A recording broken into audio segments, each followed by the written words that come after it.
Hey. And we are live. Hey, everybody around the world. My name is Hey, Sean. everyone. Here are my guests. Just introduce Hey yourself. guys. Hello. Chris Day is going to come. And apparently, Matt is busy with something. So we are here to. Okay, first off, this thing I was supposed to see yesterday, but I had stuff going on, so I had to reach out for that. Then we were supposed to start at 6. I had more stuff going on, and so we had to delay it an hour. So I apologize. But we are here to discuss the DCEU movies up to this point. So Man of Steel all the way to Justice League. And there will be some arguments and debates. But hopefully What a disaster. Hopefully fun in the long run. Yes. Yeah. So we're going in order, right? We're going by each film in order, right? Yes. Yep. Awesome. That's the perfect way to do it. We will start with Man of Steel. Who wants to go Man of first? Steel. Yeah. Who's gonna go first? How about you, since you said something? Oh! Well, okay, listen. I'll go first, but I want to go last on Suicide Squad. Deal? Mm-hmm. Okay. So I saw Man of Steel for the first time like a couple weeks. Yeah, it was like a couple weeks ago. Whoa. It was fucking awful. It was like it was nothing but flashbacks.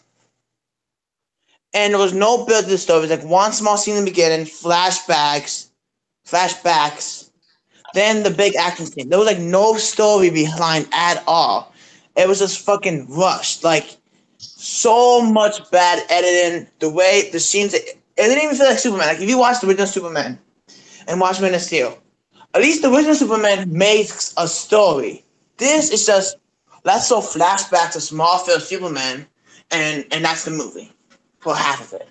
Like the movie was just straight out awful. Like I kind of enjoyed the action scenes. That was awesome. General Zod at the end, spoiler alert, when he died. That's awesome.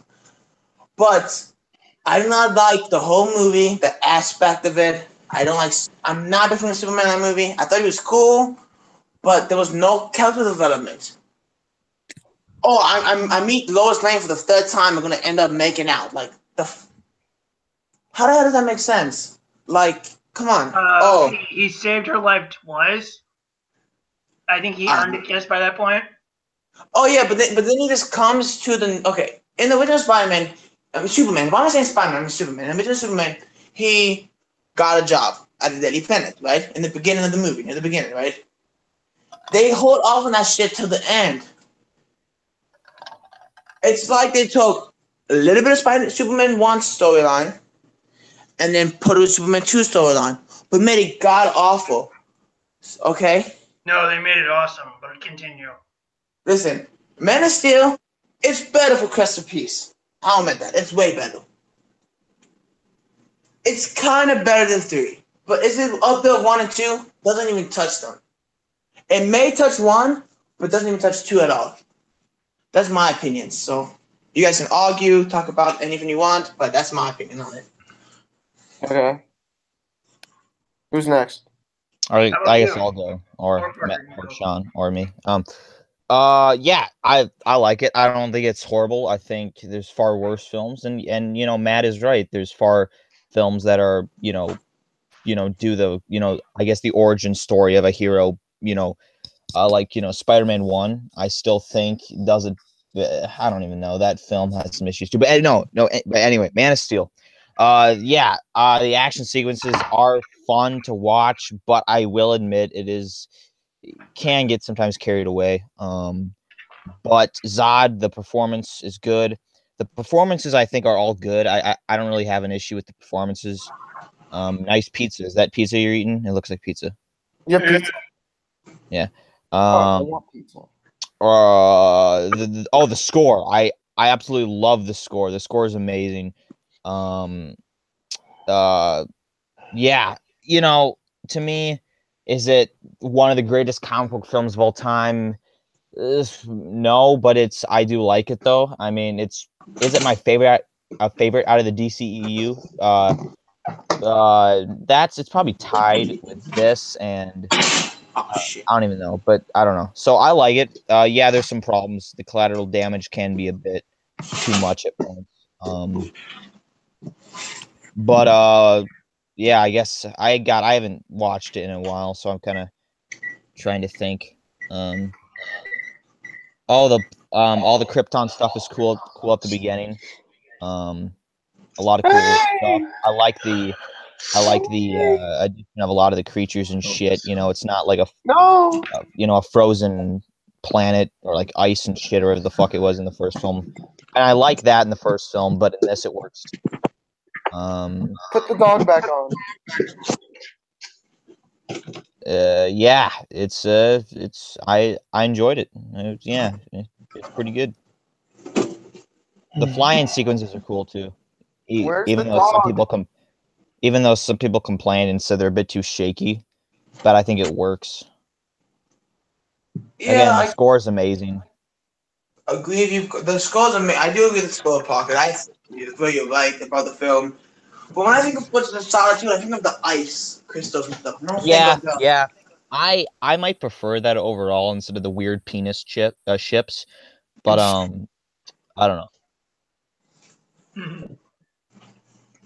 I mean, it's interesting the design, but I mean, they are dicks though. You can't. yeah. deny it. I mean, It's all well done. The cinematography I like, cool shots. The ending I like. But yeah, it's a pretty good film. I'll give it like a 7 out of 10, 8 out of 10, something like that. 8 out of 10, 8.5. I don't fucking know. No. Who's next? You. Me? Yes. David. Okay, so Man of Steel. Yes.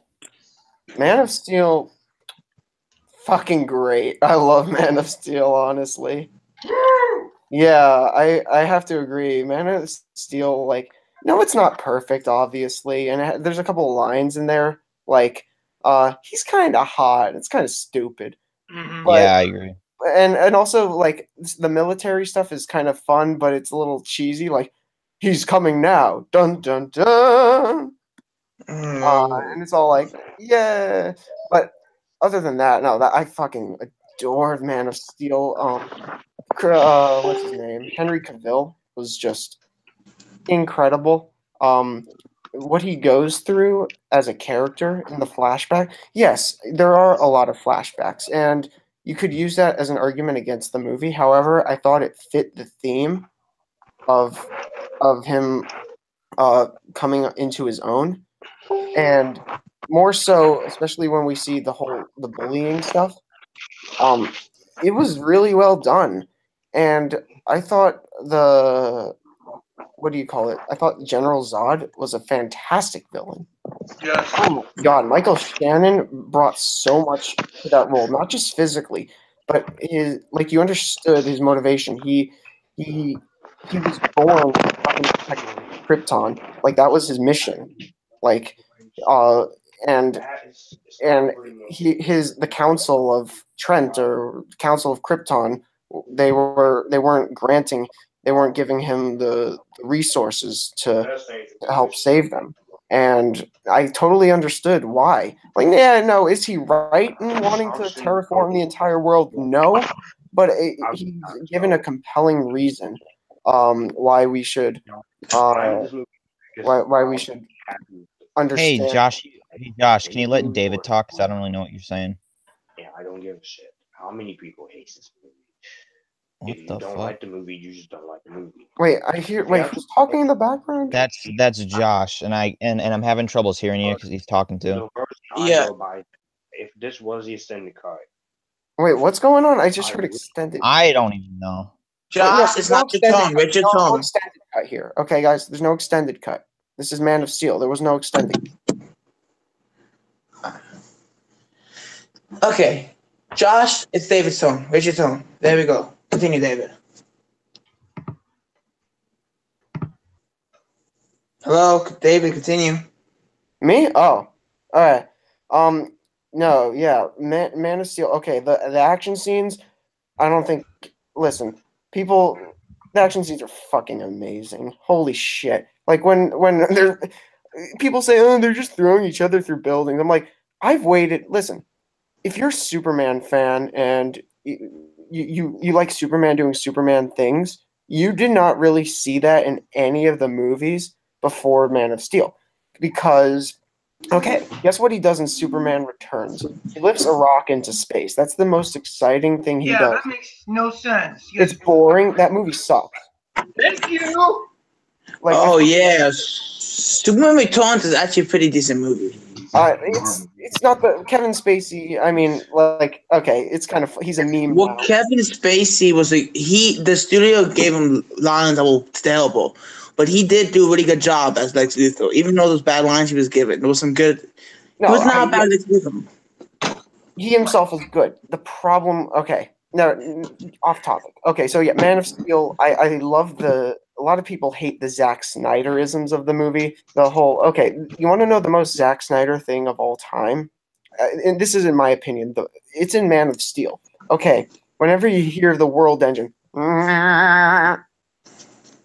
Yeah, I'm so sick of that. Actually, oh come on, the World Engine is dope. I love that. It I heard that in Inception, Interstellar, and other Nolan movies. It feels like a John, mosquito. you gotta figure they all have the same composer, Zimmer. Yeah, and he's amazing. Yeah, some Joyman guy that goes, you don't need to do that with everything. Thank you, John. All right, You so don't. yeah, Man of Did Steel- Justice League have Warm? No, it didn't. But I'm gonna Man of get Because that wasn't scored by Zimmer. That was done by Elfman. Man of Steel is by far the best DCEU movie, and Bullshit. Yeah. bullshit. Okay, listen. The best one so far is Wonder Finally Woman. got the right representation of the character. Yes, it was more serious, but they had to ground it in reality a bit more, and Wow. they did that so. So well. reality is frowning and blowing up buildings like 9/11. It was Yes, too much. that kind of is reality. Yes, Reality sucks. sucks. Reality And sucks. and also, David, there was I could tell when it was CGI. You could tell so many scenes when it was so bad CGI. If you watch the film, those certain parts are bad CGI. You can tell if you look closely enough. Which Remember that fucking Tevia's here, flying everyone scene? say hi to Fucking Tevia. flying. Fucking terrible. Everyone at the same time in 1, 2. No one 3. cares. Hi, Tevia. Tavia! Hi. Hey Matthew, a lot of people care. Tavia's a badass and you know it. And he is a badass. I'm jealous of him. I wish I had his subscribers. I wish I had Hey his comic Tavia, book knowledge. hey Tavia, how you doing, man? What's up, Tavia?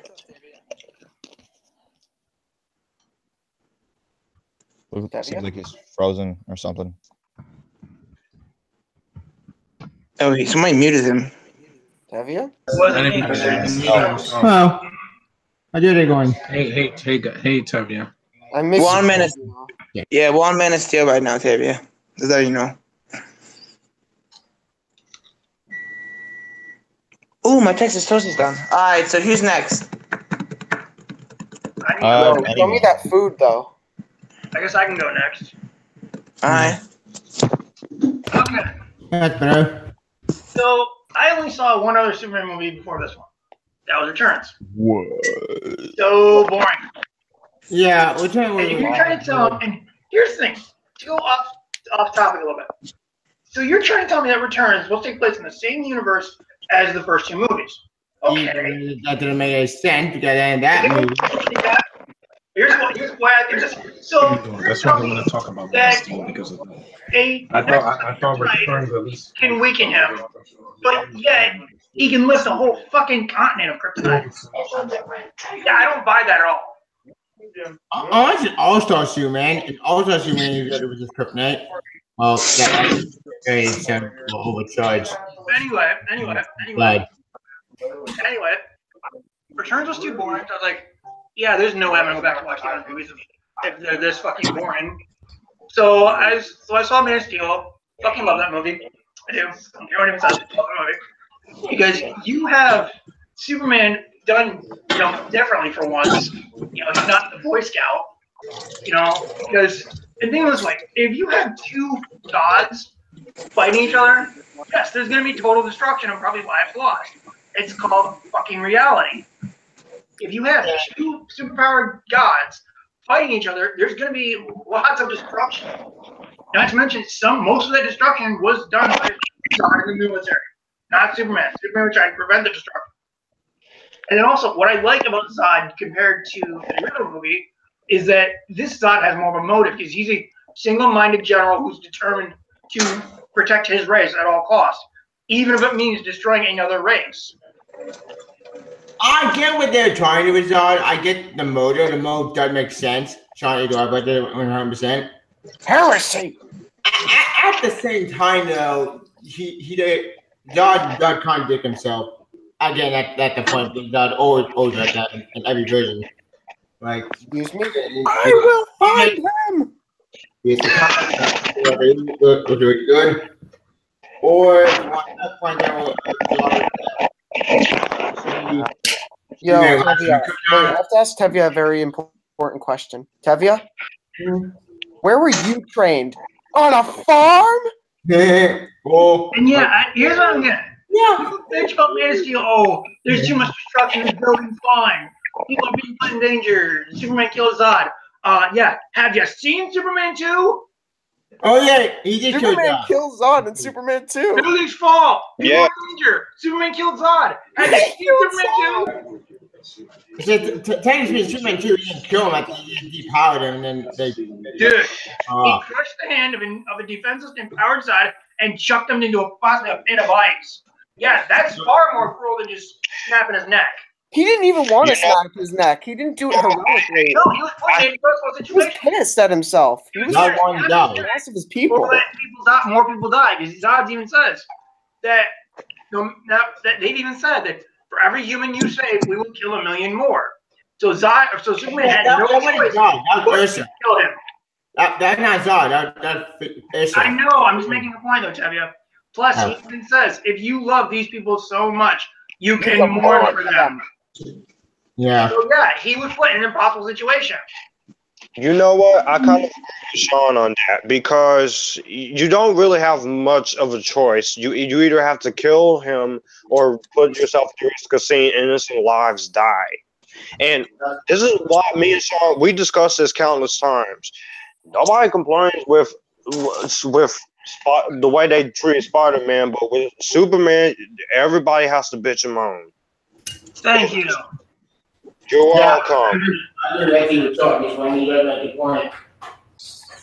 And people bitch about the flashbacks. Did you see Batman Begins? There were flashbacks in that too.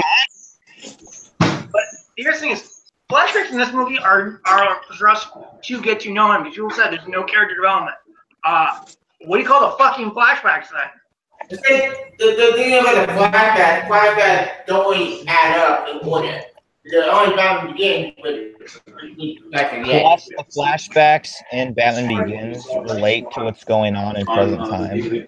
Yeah, and Man of mean- Steel, the flashback only relate in present time, so not that much. The episode after the KCAs, it was like 9:30, so I don't mind seeing it later. But yeah, I think this movie's a lot of fun. Is it a darker movie? Yes, but you got to think. The world has changed since 1978. The character had to It's over, mature. so. He had to evolve with the time. It's all you want, but that was kind of my problem with Superman Returns, is that it felt like it was stuck in 1978. Thank you. You are welcome, sir. Yep, I did read all of it. But the thing is, though, Well, you can't blame studio interference for that, Sean. problem with Also, and I don't mean to knock on the original movies, but at least in this incarnation, Lois isn't deliberately getting herself captured every 5 seconds. But she's still, but what happened to her black hair?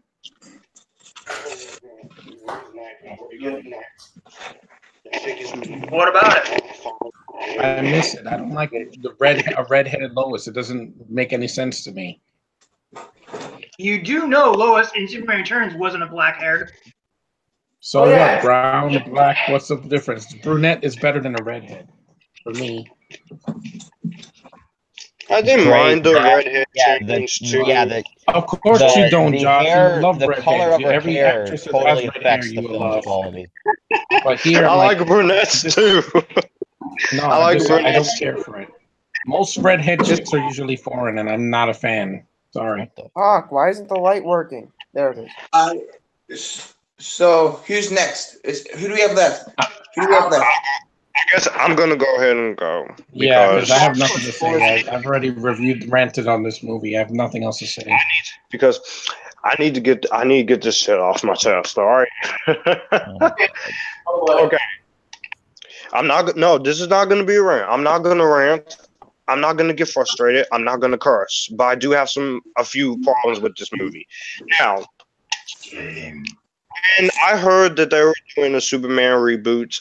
I was excited about it, but I was kind of worried because I felt like they were gonna screw it up. And then when I saw the mixed reviews, I was like, "There's no way it can't be that bad. There's no way."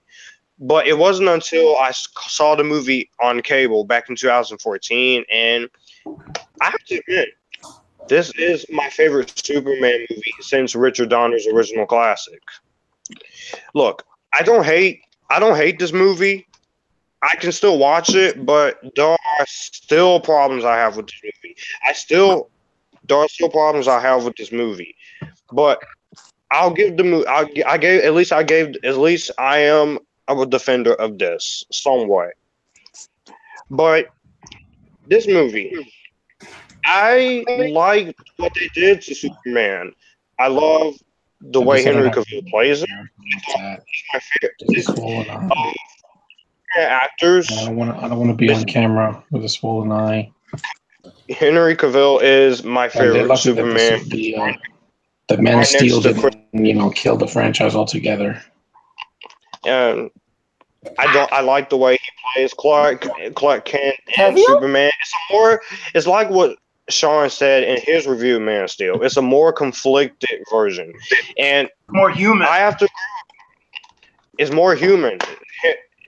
In many ways, him and his cousin, they do have the same similarities. They're in a world where they are kind of like human, but they're not.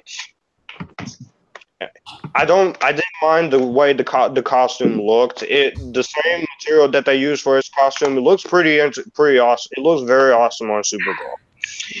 And I have to say, but I do like the music by Hans Zimmer. But my only problem with the Superman theme is that it's a little too loud for my ears. So I do have to cut my TV down when it starts playing. Which movie? But I have to Man of Steel.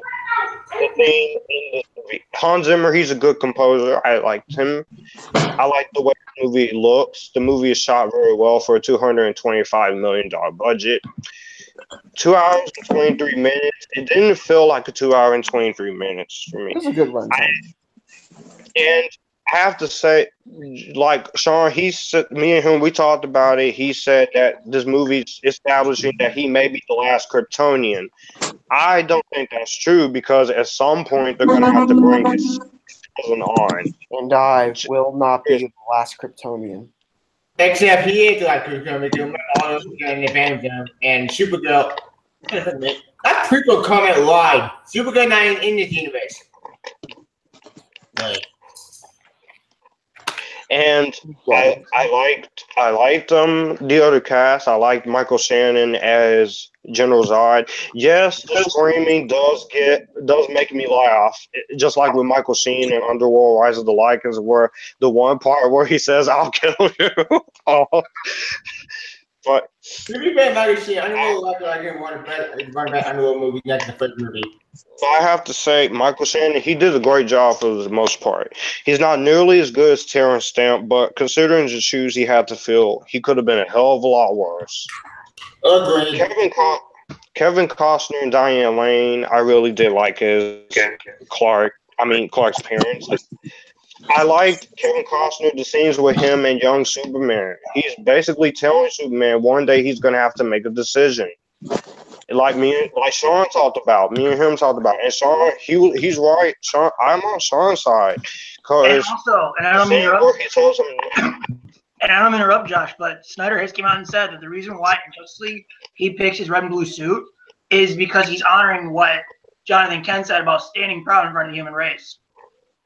Yeah, I love that. That Joe said that. Huh. I didn't mind the change to Perry White. I thought Lawrence Fishburne, he's a good actor. I liked him since the Matrix trilogy. I'm pretty good. And I can't wait to see what he does in Ant-Man and the Wasp this summer. Russell Crowe as Jor-El. I really like Russell Crowe as Jor-El. The first couple minutes on Krypton, the way Krypton looks is beautiful. It's beautiful. It's visually striking, and Zack Snyder knows what he's doing. You could argue, you could blame Christopher Nolan. No, I mean Goya. Blame Chris Nolan because Chris Nolan, that man, he gave me good movies like Inception and Interstellar. Inception, my brain hurt. I don't blame Nolan. I blame Goya. Have y'all seen Memento? Yes. Yeah, I've seen Memento. Fantastic. Debbie, didn't Goyer write the first 2 Blade movies? He wrote all 3 Blade movies. He wrote 1, 2. He directed 3, and 3 sucked. Oh my god. I don't hate Blade Trinity. But anyways, Blade 2. Now the scene. I love the scenes with Russell Crowe and Henry Cavill. Yeah, you could say it's a darker take on Superman, but the world around him is dark. Times has changed, so it's not 1978 anymore. It's 2013, peoples. No, it's 2018. 2018. But the movie would have waited 2014. Yeah, I know. I'm joking. And I don't. People say it's a lack of character development. I have to disagree. I'm on Sean's side with that. There is character development. You just have to pay close attention to it. My brother hates this movie. Well, then your brother The action sequence. My brother thinks it's worse than like Batman and Robin or something. Okay. Right. Incomparable. When it comes to Lois Lane, this is the controversial one. Some people like this version of Lois Lane. Some people hate it. I don't mind the change. You could went with the brunette, but it's fine. It's fine. It doesn't. At the end of the day, it doesn't really bother me. Is it because Josh? Matthew. Is it because you have a crush on her, maybe? Hey. What if it's a question? I'm just making a joke. Can I see your dog? Okay, I heard it. The action sequences are very well shot. I love the Superman First Flight. My problem is the fucking shaky camera. Yeah, I agree. Shaky cam did hurt this movie. Yeah, it does. I don't mind shaky camera. I didn't mind the shaky cam in the chase in Harry Potter and the Deathly Hallows Part 1. I don't mind it in some movies. With Superman, well, tone the shaky cam down. And I didn't mind the shaky cam in the Lord of the Rings. Here, it's just, I can't see what's going on, and that always sucks. But sometimes with shaky cam, I can see what's going on. Half the time, some movies, I don't know what's going on. And yes, people complain there's too much destruction. I will agree on that, but at the same time, I'll look at it from Sean's point of view. It was his first day on the job. There had to be consequences. That's pretty much what it was. When you call on the job, nobody's gonna get perfect time. But the military have to order construction too. Do people keep saying that? No, W. They just see destruction and all over and bitch. They cause destruction in Superman 2, and yeah. But the most controversial part, and this is what I love about talking about this movie with Sean about Clark having to kill Zod. That's great. Say what you will. I didn't mind it. He did not have, like I say, he didn't have much. One at a time. It gives us a moment to sympathize with him. you're not just gonna kill a villain and then smile. That's kind of sinister, like to me. That's sadistic, yeah. That's more of the more villain point of view when we kill off the main antagonist. I do like the line that General Zod says: if you want to save these people, then mourn for them, and then you have. I just felt so freaking bad for this versus Superman by the end of that. When he gets down his knees, does the scream like, no! Oh. He wasn't happy when he killed Zod. It wasn't a heroic moment. Yeah, It was mourning against these people. I don't think people realize that. They think it's all this cut and dry thing. Like he killed him, he went against his rule. No, he did not want to kill Zod. He had every opportunity to stop causing all there this. was some other option he could do. Some people think he could put into space. Drive that didn't work. Some people think he could move in that location with heaping it with. People say, why didn't Clark just take the fight away? It's called, yeah. Here's the difference between this movie and let's talk about Superman 2. It's called a fucking giant army compared to only 3 Kryptonians. Even if Clark tries to take the fight away, the giant fucking army will still try and kill humans. Yep. And but there were 2 ships. One in the Atlantic and one in Metropolis. Some people crazy about and Clark tried to get Zod to listen to him, but Zod doesn't want to listen to him. Causes a loud destruction, and it causes. And you guys also got to half. Also, and I don't mean to interrupt, Josh, but that vision that Zod shows to Clark, where he's standing in this pile of like skulls, and he's pretty much seeing what Zod plans to do to the humanity. That pretty much shows Clark right there that even though Zod may have good intentions, he's going about them the wrong way. You're talking about the scene where he has the black suit on? No, Clark doesn't have that. Zod doesn't have it. Zod has it. Sequence. Yeah, that dream sequence.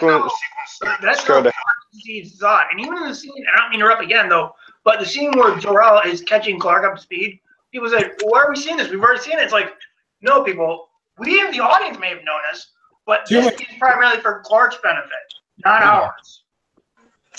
Okay, but what about the scene where Spider-Man comes in? Spidey.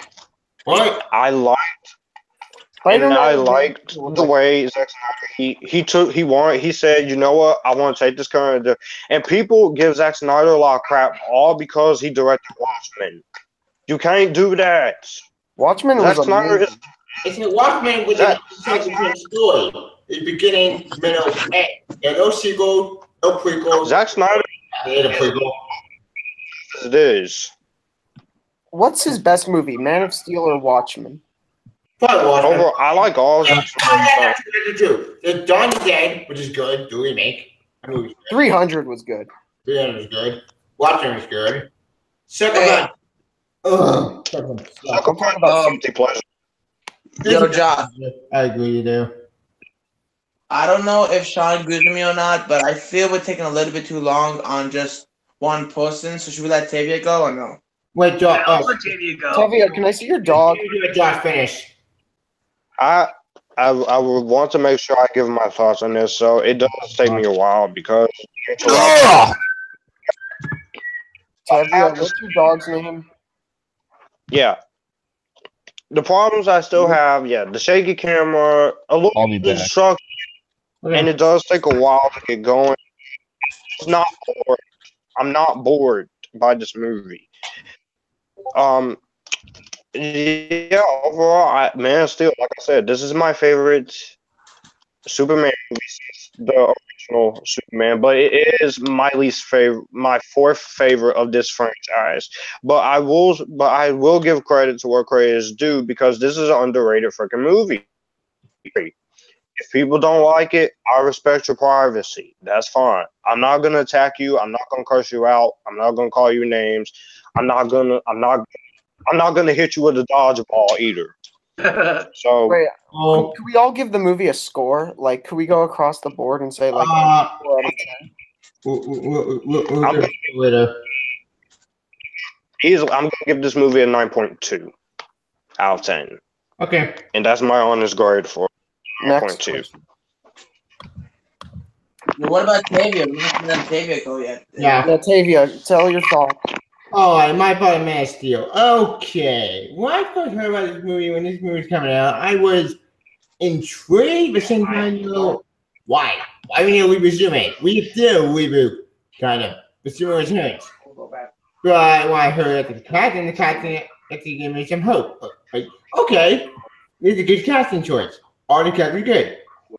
But after watching the film, what's the conclusion? At the time, I liked it, but the more I followed, the more like, yeah, this was kind of disappointing. Sinner! Sinner! Let me explain. Mercy. I get what they were trying to do. They're trying to do like the whole Earth 1 type of human. Earth 1 Earth 1 was basically kind of like the opening event for DC, and they basically do the different heroes' origins, like the Earth 1 Superman, Earth 1 Batman, and Earth 1 Wonder Woman. Well, okay, Earth 1 Wonder Woman came out, but years later. And Earth 1 Superman tried to do a grounded approach. Okay, fine. You want me to Superman to do realistic? Go for it. However, when you do that already, you take away all the fun, scrap the net and all the you take Superman the darker, greater edgy version. The two was okay. New video. Yeah, that's not talking nowadays. And the end result was disappointing. I'm going to make this point. Alright, let's talk about General Zod. General Zod in this movie, actually, I do agree with you, Sean, in this one. He was actually a good antagonist. I think Ursa or actually a lot more interesting antagonist. She's a lot more badass. Where did you? When you get see her by Superman, that's awesome.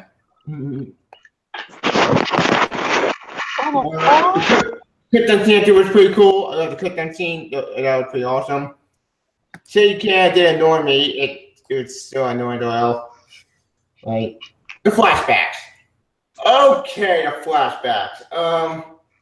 The whole flashback stuff. I get what they were trying to do. They're trying to call it Batman Begins, but the thing about Batman Begins flashback that made sense. That they conduct to each scene. Each flashback don't even add up to anything. They add to some to it, but not really, and they add more problems. And the whole drama is deaf in this version. Okay, fine. You want to get going with a tornado? Okay, I get that logic, but that doesn't really make any sense. But I'm more fan of the version where you have a heart attack because you would only have you can't save everybody heart attack. That makes sense. Tornado, that doesn't really work that much. Okay, let me interrupt you before you say anything though. All we know, we don't know how far in Clark's development his powers are. So he could not have gone out there to save him. I just want to make my point. Thank you. True, but in time, no, and not, I think, like, the thing is, the one who had to die of a tornado, they come another way. Like, they come another way to do that. Like, how so? Like, personally, in my opinion, I think the better option would have jumped in down with a heart attack, like normal, instead of doing all tornado stuff. But again, they want to do something different. Fine. You want to do something different, some stuff? Go for it. But the thing, at least make it make sense. But whatever. That's another complaint, but I let them slide to a bit. Because she did say, you know, to save him. But even though, in my opinion, I think Clark was his father, but whatever. They want to do something different. Fine. He even says, dude, he even says, I let my father die because I believed him, that he was convinced the world wasn't ready. True. Are they ready? Okay. Another controversial scene. When Dominic the bus.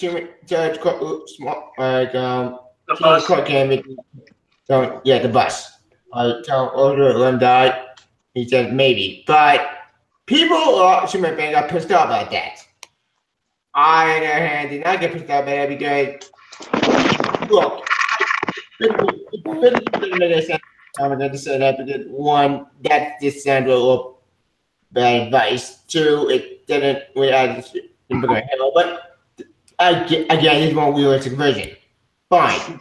You walk on to me, we were saying, and make it like particularly gritty, go for it. But the thing is, there had been another way besides doing, you know what? This Flatbed will let me this one, so I'm rambling. So, alright. Let's get the friend. This is the one you want unexpected. As far as that's concerned, whatever. Like, I'm more pardon than I'm a 50-50. Because if we didn't have a new Night Squad, I could have seen something down here. Okay. Ugh. Go. So wait, Oh yeah. Tevia, what do you grade it? And finish my points. Oh yeah, no, right? The whole video, all the action. The action you actually pretty awesome. I love the action scene. When you in fight with the Katarn, that's badass. And in fact, that made that's one of my favorite parts in this movie. And when Roy actually,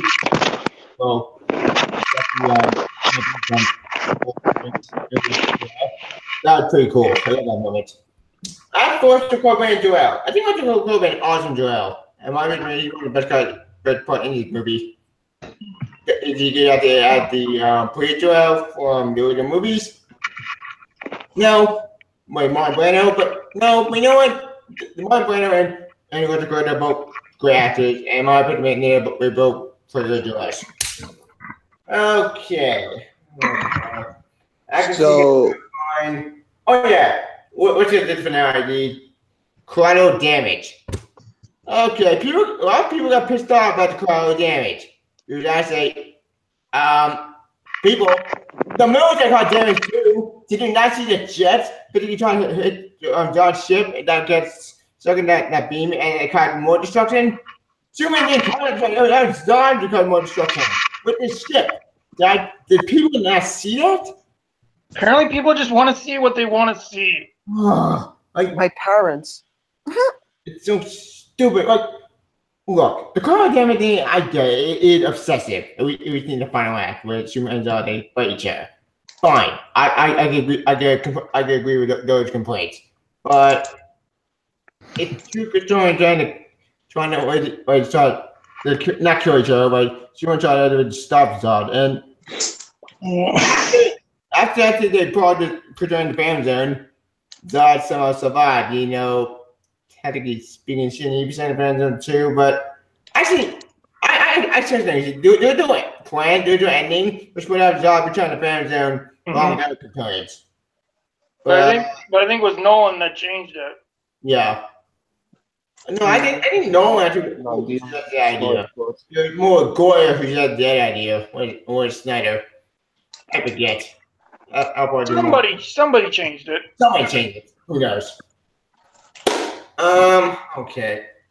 Okay, the final climax when you remember the Zod. Okay. Badass. Zod said that he would not stop because he had no people. And Superman said, "You're not Zod. I gotta stop you." But I go down. That was badass. And when Superman fights Zod in the city, that's pretty cool. But when we get the controversial moment, okay, now the death of Zod. Okay, some people feel like the death made no sense. Superman didn't kill people. Superman did not kill people. Have you read any Elseworld comic or Injustice comics? The Injustice universe has Superman kill people because one, in that universe, Superman killed the Joker. Yeah, because he kills Lois Lane. Well, the Joker killed Lois Lane and anyway, I got Superman on Joker made Superman kill his own wife, which that messed up.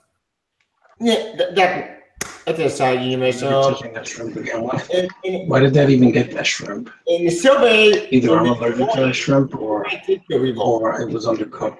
That's right. Food. Not so much. Non-human. And I didn't throw up. Yeah, there's some food. Only if it's the last resort.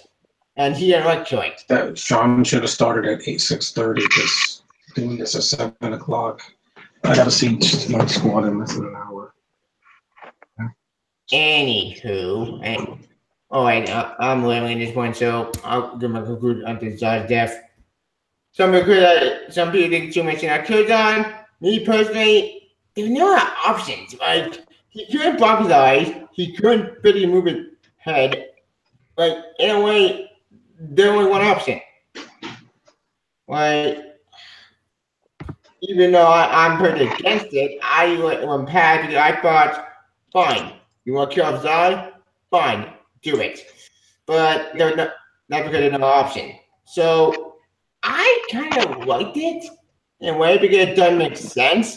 And Zod's death doesn't make sense. And I thought, okay, with Zod death, this means Superman's not gonna kill anymore, and you do that. Like I can't do it anymore. I can't kill. So I thought in the next movie they're gonna establish Superman no kill rule by killing Zod. I mean, Superman not killing. That's a cool idea. I'll get to that when we get to BVS. Yeah, which. Well, I think we're spending too much time. I'll go in conclusion.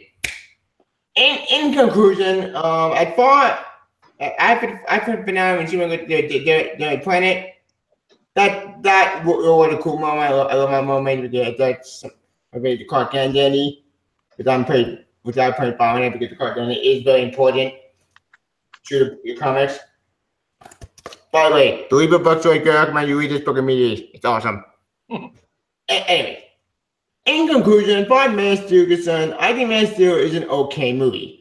Not the best Superman movie I've seen. Not the best Superman movie because, first of my opinion, I took many anime movies, but that's just me. Oh, by the way, we're to get another Superman anime movie this year. Didn't they do that already with Superman Doomsday? Yes, they did. But that was an actual adaptation.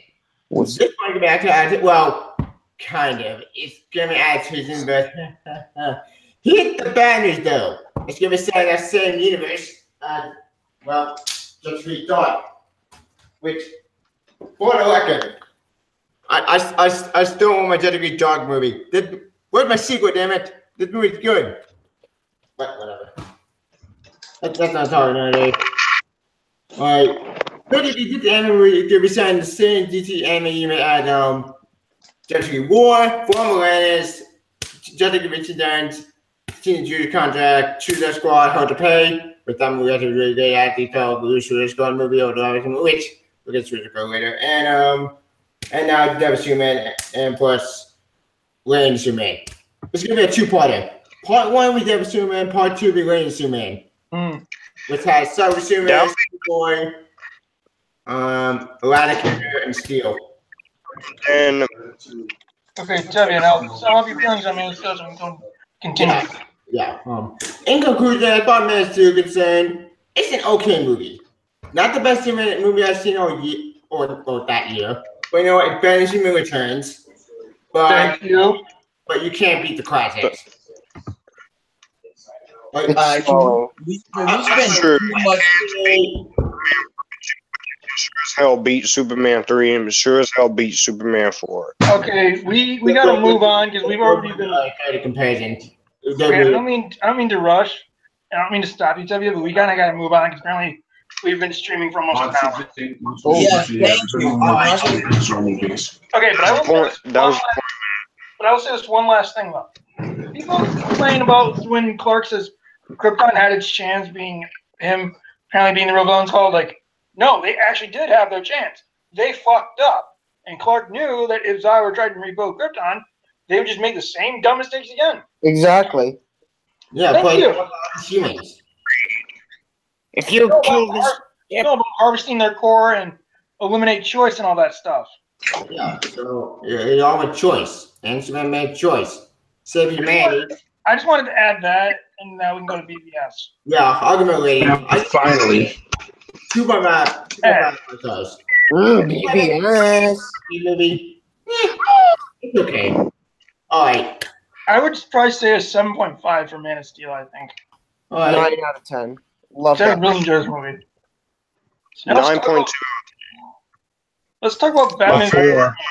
4. Batman vs Superman, the most controversial movie ever Yeah, made. the most hated of the films, and I don't get it. I don't Yes, get it. it's like the most. Yes, David, it's like the most controversial movie until The Last Jedi. Yeah. Well, actually, No, that's fuck what that movie. Don't talk about Star Wars here, Sean, please. Yeah. I'll be here for I was making a joke. Star Wars is a Yeah, slippery so slope. who's gonna go first? At least this Don't movie kill. had a great Batman. Guys, it's Batman. Guys, it's BVS time. You know what that means? Let's let John go. Also, Your day is Yeah.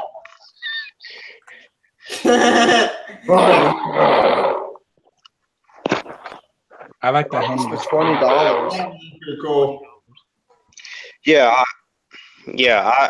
I'm a proud defender of this movie. The Okay, theatrical hold cut up. Who's Oh, going- my. is okay. Who's going first? How about John? Yeah, let's John go first. Go ahead, John. Say what you need to say. Yeah, because this movie was 3 years after Man of Steel, so we had some time to breathe. You can't say studio interference because it was a couple of years later. And Snyder, this time, since he had Batman, I think the darkness actually worked in his favor. And the fact that I got to see Batman beating Superman's ass almost to the for most of the fight, I had a smile on my face the whole time. And the fact that you get the introduction to Wonder Woman in this movie. Without this, we would never have Wonder Woman. Yes, Lex Luthor sucks in this movie. I will say that Eisenberg was never good in any cut of the movie. He sucked in the theatrical cut. He sucks in the extended cut. He's a good actor, but he's wasted here. Lois, she's barely in this movie. Diane Lane is barely in the movie. She's only in a couple scenes. Doomsday, I know he's not the best character, but I thought was a little bit different. So we didn't have him fight with a Kryptonian or whatever. It was something different. And the film, it's very long, and I know people say, "Oh, it's shit." Did they see the opening of this movie? The opening was dope. They do the origin in the first 2 minutes. You don't need a whole movie for that. You just have the flashback. It's done. You don't have to go back to it. I love that opening sequence because it got me invested. It looked great. Bruce, all of it is in mostly through action and not a lot of talking. And then when they show Ben Affleck in Metropolis, I'm like, now I have a reason to care about him and not Cavill, because I'm like, now he's going to kick his ass. And I'm like, good movie. You got on my side. I was with Batman the whole time in this movie. I don't care about the writing. I don't care what they said. Oh, it was convoluted. The fight could have been better. Yes, it could have been. But let's face it. Like getting a chance, but yeah. If we wanted the perfect Batman versus Superman movie, it would have been Christopher Reeve and Michael Keaton in the 80s. Just Done. No. Just watch that cartoon. Yeah. Or the cartoon. Superman. It's called Superman. It's called Dark Knight Batman. Returns, which came out like before this. Yeah, I Batman. enjoy that. It's short too. The fight's not very long. It's bloody, and Batman's like, 5 minutes. remember the guy who beat you, and I'm like, there you go. That's why Warner Brothers I always love- favors Batman.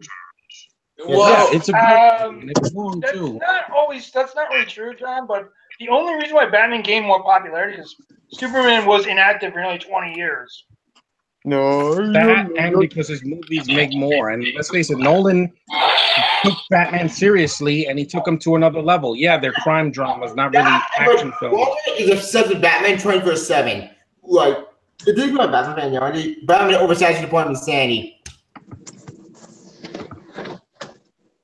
And despite the problems of the film, I can overlook them because in the theater I clapped when it was over because I'm like, oh, I finally got to see a good Batman after the Nolan trilogy. It took way too long. I think they should have done his movie first, but hey, he didn't have 5 minutes of screen time at least, unlike other movies that I've seen characters in. And Gal Gadot, we got to see her finally in a movie, and her entrance at the end, badass. I love her theme song. I know the guys are like, oh, it's shitty. It didn't bother me. it makes her exotic and freaking awesome to you know, it makes it different from the TV show from the 70s. Yep. Gal I had went from this to be, ringtone for my phone for the longest time. I don't think it's horrible. Like, some people that hated on it, they're like, they want to hate on everything. They don't like her accent. They don't like the way she dresses. They don't like her acting. They don't like the costume. I'm like, people, you're not going to get a perfect adaptation. You're not. I'm sorry. Let's look at the one part later. That movie was pretty close, but I don't like the end, the fight with her and with David Thewlis. I thought it was really like rushed. But anyway, we'll get to that.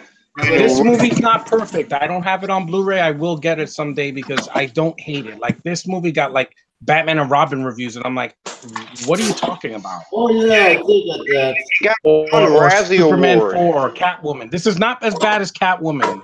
That movie is horrible.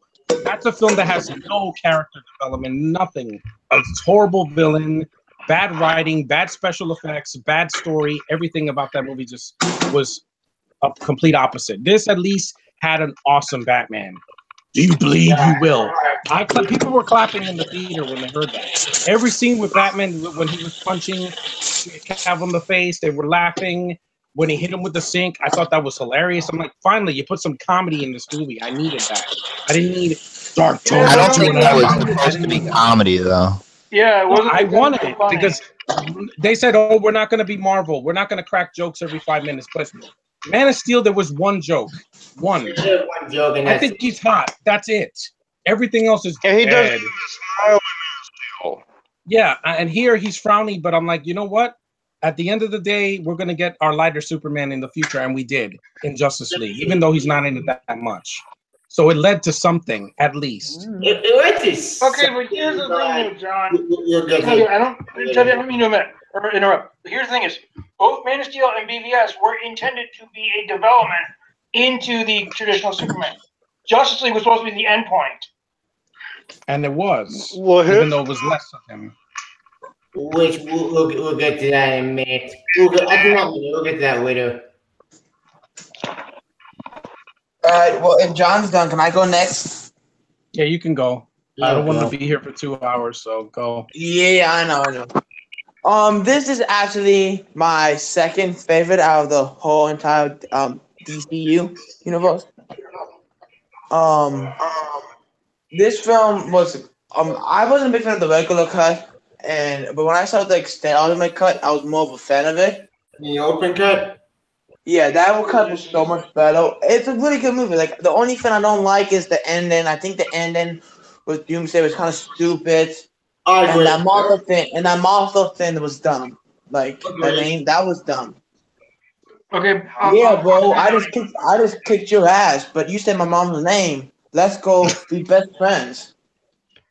Yeah, I agree with that. That Marvel scene made no sense. But also, it was awesome. And I know Jesse Eisenberg had problems, but I really didn't mind it. I mean, he did go a little bit overboard. I think he was trying to be a little bit too much, like, The crazy. Joker. Yeah. It's more Joker than actual Lex Luthor. Yeah, he was But this twitching movie and he isn't was as being bad, jokey. and it's one of my favorite. I love it way more than Man of Steel. And this is my second favorite behind Wonder Woman. But the problem is I can sit down and watch this and enjoy this. I can actually, Yeah. and this movie is an amazing movie. The way it's shot, the way it's filmed. Batman gives no fucks. This is after Robin dies, and and Batman. Well, in the comic, after I think Robin dies. Correct me if I'm wrong, Xavier. I think I'm right. Correct me if I'm wrong. When Robin dies, he gives up Batman because he doesn't want to go around killing people. Am I correct, Xavier? Well, that yes and no. In the comic, after Jean Todd died, Batman did go dark. He did go in a dark place. But then we had the third one, Tim Drake. Tim Drake actually helped them out of that dark place. But since Tim Drake in this universe, I get that they're trying to do have Batman kill people. You go well within a dark Well, place. that's because that's Into that, talk about it. yeah. That's because comic books they have a lot of different universes and different scenarios and shit. Well, it's cool, but yeah, man, it's like the action. I love the beginning action scene. Like, that's Batman, right? That's Bruce Wayne right there. That's Batman right there. When you fucking say that little girl out of nowhere, Yeah. Yeah. And like, okay, you look at when you're watching Men of Steel, you look at it through those perspective. Oh, okay, it's a fighting, it's just happening. But when you watch it from when he was standing, it Yeah. looks so much worse than it actually was. Yeah. It does. Which you ask like, holy shit, Batman's dumb. That he had a crazy psychopath Joker. He doesn't want to fucking deal with that. He knows that he messed needs up. to deal with Superman. And Superman needs to be put in check. But this one, I think he wanted. In this one, I think he wanted to kill Superman. In this one, I think if she didn't get involved, he would have killed Superman. I think that would have happened. Yeah, because He was going to kill. Because this person, oh my god, he starts snapping bitches' necks left and right, like savagery. Like it reminded me of like a Berserker Wolverine, but it was like a Berserker. To be fair, I know Batman stuff. In the Golden Age, Batman did kill people. In the Golden Age. Exactly. He carried around a fucking gun. I am the night. I am Batman. Hey, I am Batman. Can you please turn that down before I come over there and make you Martha? And I'm talking about Bruce Wayne's mom. What kind of the fuck does that mean? It was a stupid joke. Never mind. Yeah, and it failed so badly. It failed worse. It failed worse than Justice League. Okay, now that's all I want to say. This movie's amazing. I mean, it's so underrated. It's flawed, but it's not horrible. I've seen worse. The ending, I have a problem with the ending a little bit. I have the problem with the Martha thing and Doomsday. You were going up against 20. Like, and what pissed me off the most is, you know how he got killed, right? And if they would have kept him dead and he would have come back to Justice League, I would be more happy. But when the rocks moved, you knew he was coming back to life. When he heard the rock moves, you knew he was coming back to life.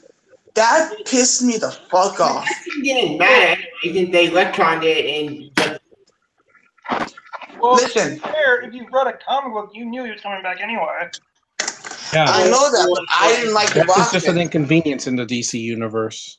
I wanted it to be like no rocks. Every CW show somebody dies, it doesn't matter. They come back in the next season. So Yeah, I know, and I'm fine with it. But I was pissed that they showed the rocks. Like, the fuck? We know what's they going to showed happen. the rock. That's not the rock. Yeah, the rumble of the dirt. I get it. The dirt, not really rocks. It was like dirt. yeah. Because the rock is in Shazam, but we're not going to talk about it. Captain Marvel.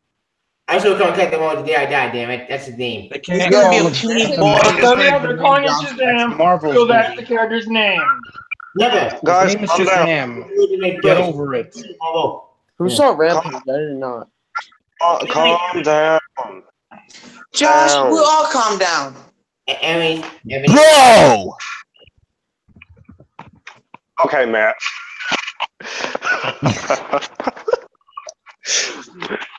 I wish you would just chill out, Matt, because you're really starting to get on my last nerve. And you're going to mind that stuff, too. Don't start with me. Hey, Matthew, and just stop. I don't want Matthew.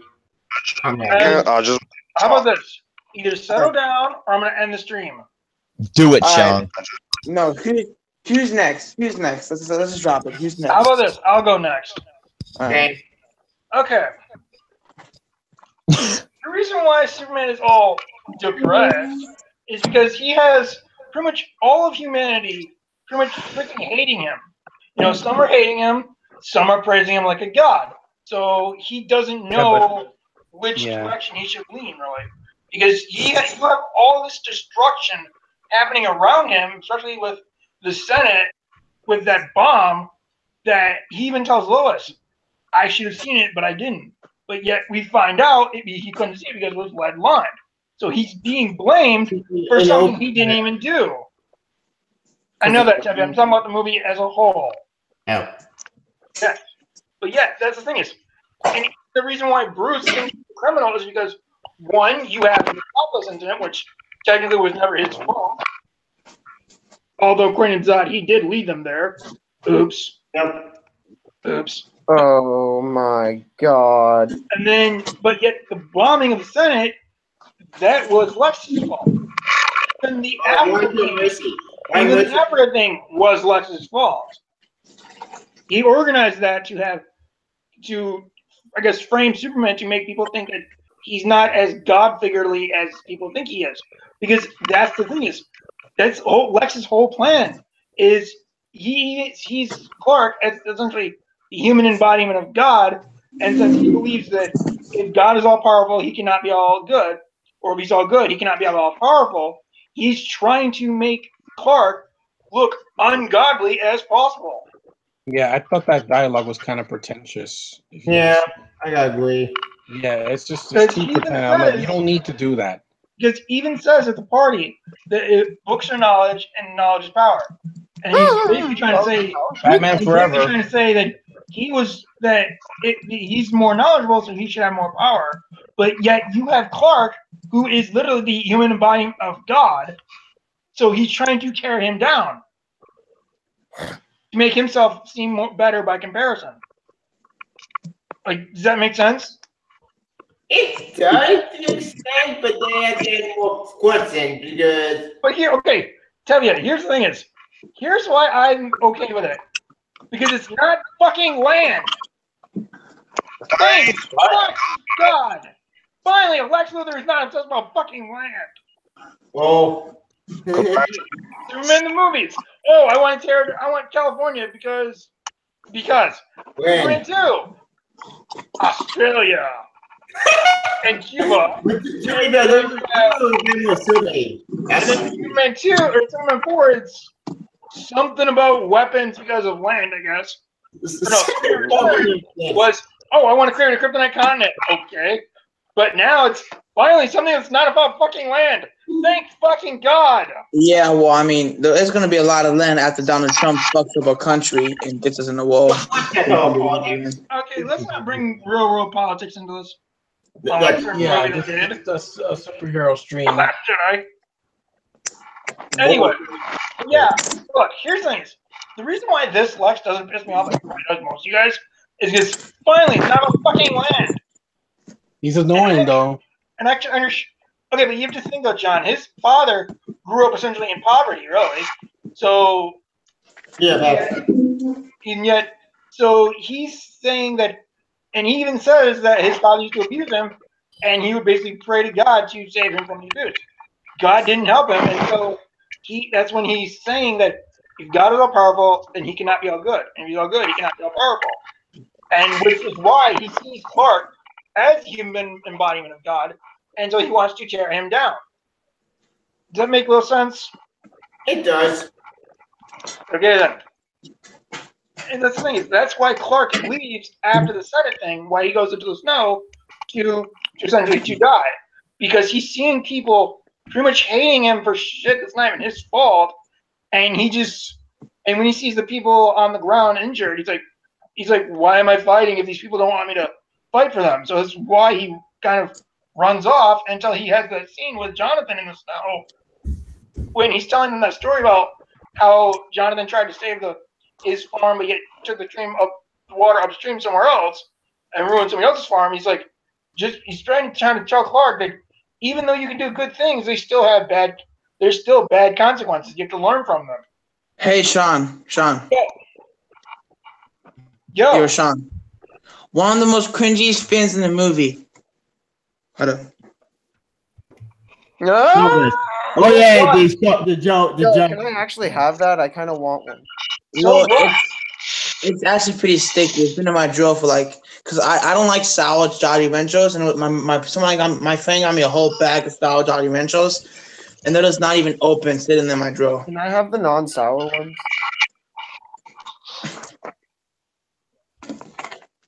Don't eat them. I want one. Anywho, Sean, continue. Anyway, but here's the thing: the reason why Clark is after Bruce is because Bruce is basically killing people left and right. He's violent as hell, and so Clark wants to stop Bruce from what he thinks is cruel punishment. And even at the end of the movie, when he goes to confront Bruce, he doesn't want to kill him. He even says to him, that if I wanted it, you'd be dead already. And he's even trying to tell Exactly.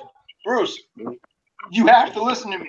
Lex wants us, and he gets stopped by that sonic gun thing. Sonic Destructors. And put machine guns. Well, yeah, and then he even tries to walk up to Bruce and says, "You don't understand." The Bruce, like, I understand. No, I it's And then like he stops him off because he's shunning him because he's like, "This wasn't happening. You keep trying to fight me." But then he walks up and gets shot with the guns that he just mentioned. He's like, and then Clark's like, "You know what? He's not gonna listen. Fuck this. I'm gonna kick his ass." Yep. And that's why we get the fight. Which, I'm not gonna lie, was awesome. Was awesome. But and people bitch about the whole Martha thing. They both have the same. It's laughable, but I can take it. Okay, but here's the reason for it, though. It's because it's to make Bruce realize that he's snapped. He's gone too far. That he's basically becoming Joe Chill. You know, because especially when Lois says that Martha was Clark's mother too, it's Bruce realizing that maybe this alien, this guy I've been trying to kill all this time, may be more human than I've been led to believe. Because even let me finish. And I know we're going to talk about the movie soon, but even dovetails into what he says in Justice League that Clark is more human than he is. But with all this power, he's got a job, he's got a girlfriend, you know, that he's more human than Bruce is. Wife, girlfriend, whatever. He has somebody who loves him. But yeah, that's the thing is, you know what I mean? Like he's finally seeing Clark as more human, and even when Lois gets him up to speed, that it's Lex behind everything. That's when they put aside their differences, and then Bruce even tells Clark, "I'm going to promise you, Martha won't die tonight." You know, he goes to save her at the warehouse, which was fucking awesome. Yeah, that's the one thing I wanted in the movie. That's fucking badass. That warehouse scene, dude, felt like a check out of the Arkham games. I'm not gonna lie. Yeah, dang. oh, that's I saw some gameplay, and it does look like the Arkham game. But are you guys understanding where I'm coming from on this movie, though? Mm-hmm. Yeah. I like the Please shot understand. in the warehouse where he's like fighting like all these guys in a circle. Yeah. Yeah, he breaks so bones and he goes to town. It's great. Hey, but if you guys want to see Arkham gameplay, it's on my channel. Just throw it in there. I went to a gameplay because YouTube copyright bullshit, copyright gameplay. Believe me. I don't. Yeah, they don't. I kiss YouTube's ass. They don't copyright my gameplay. Well, they copyright mine with some stupid movie. Anyway, I didn't talk about it. Anyway, and I'm gonna say this now so I don't forget when we do Justice League. Steppenwolf looks radically fucking different. Yep. I'm gonna tell you that wasn't Snyder's idea. That was Whedon. Hey guys, I'm just letting you know I'm gonna have to get off soon because I need to, as you guys, well, I'm sure most of you guys know, there's some snow and I gotta do some outside shoveling fun. So I will have to get off for a bit. Later, Yeah, I might have to get off too Wait, soon. so who's talking about PBS now? I'll come to the Yo, scene later. Paco, if you I'll want- get my thoughts on BBS though. Hey, Paco, PC. But if you want to talk later, we can talk later and like do whatever if you want. Okay, we'll see. Parker, if you want to give your thoughts, go ahead. Yeah. Sure. Yeah, I like the film. I do. But I do feel I love the first two acts, but when it gets to the second act and the fighting starts to begin, it kind of goes down in quality for me. It kind of goes not so much with the fight between Superman and Batman, but more the Doomsday stuff. It kind of goes to generic superhero film territory there. But I do still like it, and I guess I can enjoy it as a dumb, flashy action sequence with loads of CG. But I think the first two acts are much, they're stronger. They're just more entertaining. I think that part of the film. There's some great shots. Again, Zach knows how to film a film. I guess he can make some beautiful imagery and stuff. Lex Luthor. He is. I don't really like him or hate him. He's just annoying. That's fine.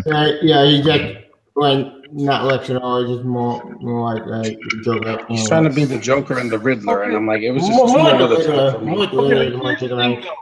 I like the acting. The acting's all good. Ben Affleck does a great job. He's the Black Lion movie. Probably not my favorite Batman, but close. No, Keaton's always going to be my favorite. But I like how Kevin big Conroy. and badass he is. He's a really big dude that can just break you in half, you know. Yeah. There's a lot of cool action sequences. I like the trial scene. I like the segment montage where it's going all the, like on all the the news channels or whatever. That a lot of cool real world stuff. I guess. I mean, kind of grounds it. I guess, even though we're talking about comic book characters. It's kind of getting returns. Yeah. I would say overall, I do like it. Again, the last act is kind of but still.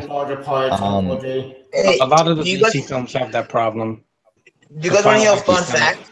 A mess. Okay, what's the fun fact?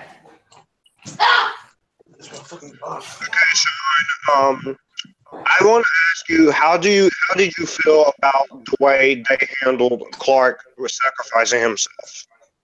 Did you think they did Clark sacrificing himself fine? Or do you think they could It was kind of rushed. I did watch. Because you're having half the world hating and fearing this guy, but yet it took his sacrifice to say, "Wow, maybe this guy's not as bad as we thought he was." Except his death just felt really rushed and just felt unnecessary because actually, no, I'll probably say my thoughts for that one. I tell you. Well, to be fair, good sir, I have read that the reason why they killed him off is because they wanted Batman to be the one who starts the Justice League. So it was either kill him off or send him into space. Wait. Send them into space. That's key. Hey, at least actually had the balls to fucking kill off Superman? It was ballsy. I was excited at that, but the problem with doing that, you risk doing a good story for a Superman movie. Hey guys, can I tell you a fun fact before I forget it? Sure. Alright, so they were gonna do a Batman 2049 movie, and it was already had the script out. It was already almost turning rolling. It's not Beyond, right? They were gonna say they were gonna have try to get Michael. They're probably gonna have Michael Keaton as the older Batman, which would have been. It's not Beyond, not 2040. Yeah. Okay. Now we go back to it. I just had that thought in my mind. I heard that. Okay, so that. Anyways, Sean or Parker. I guess that's kind of it. I guess I can give my rating quick. Probably same as Man of Steel, an 8 out of 10, I would say. Okay. All right, I'll probably go next. It can be Tavia or me. Tavia goes nuts. Now I'll go next. All right. Okay. It's all right. Yes. Okay, let's start off the African the very good belt was disjointed. The made no sense. It was convoluted, but all you know going on. This kind of made no sense. Wait, what point of what the hell going on? Like, the film cards could be a train wreck. But you can tell this is no cut. My name is General Zod. Make any sense. The open cut, well, it does fix some plot, it does fix some plot holes. It does lead to more questions. Okay, going there. Oh, it's see Parker. Bye, So, yeah. Parker. There's your studio interference.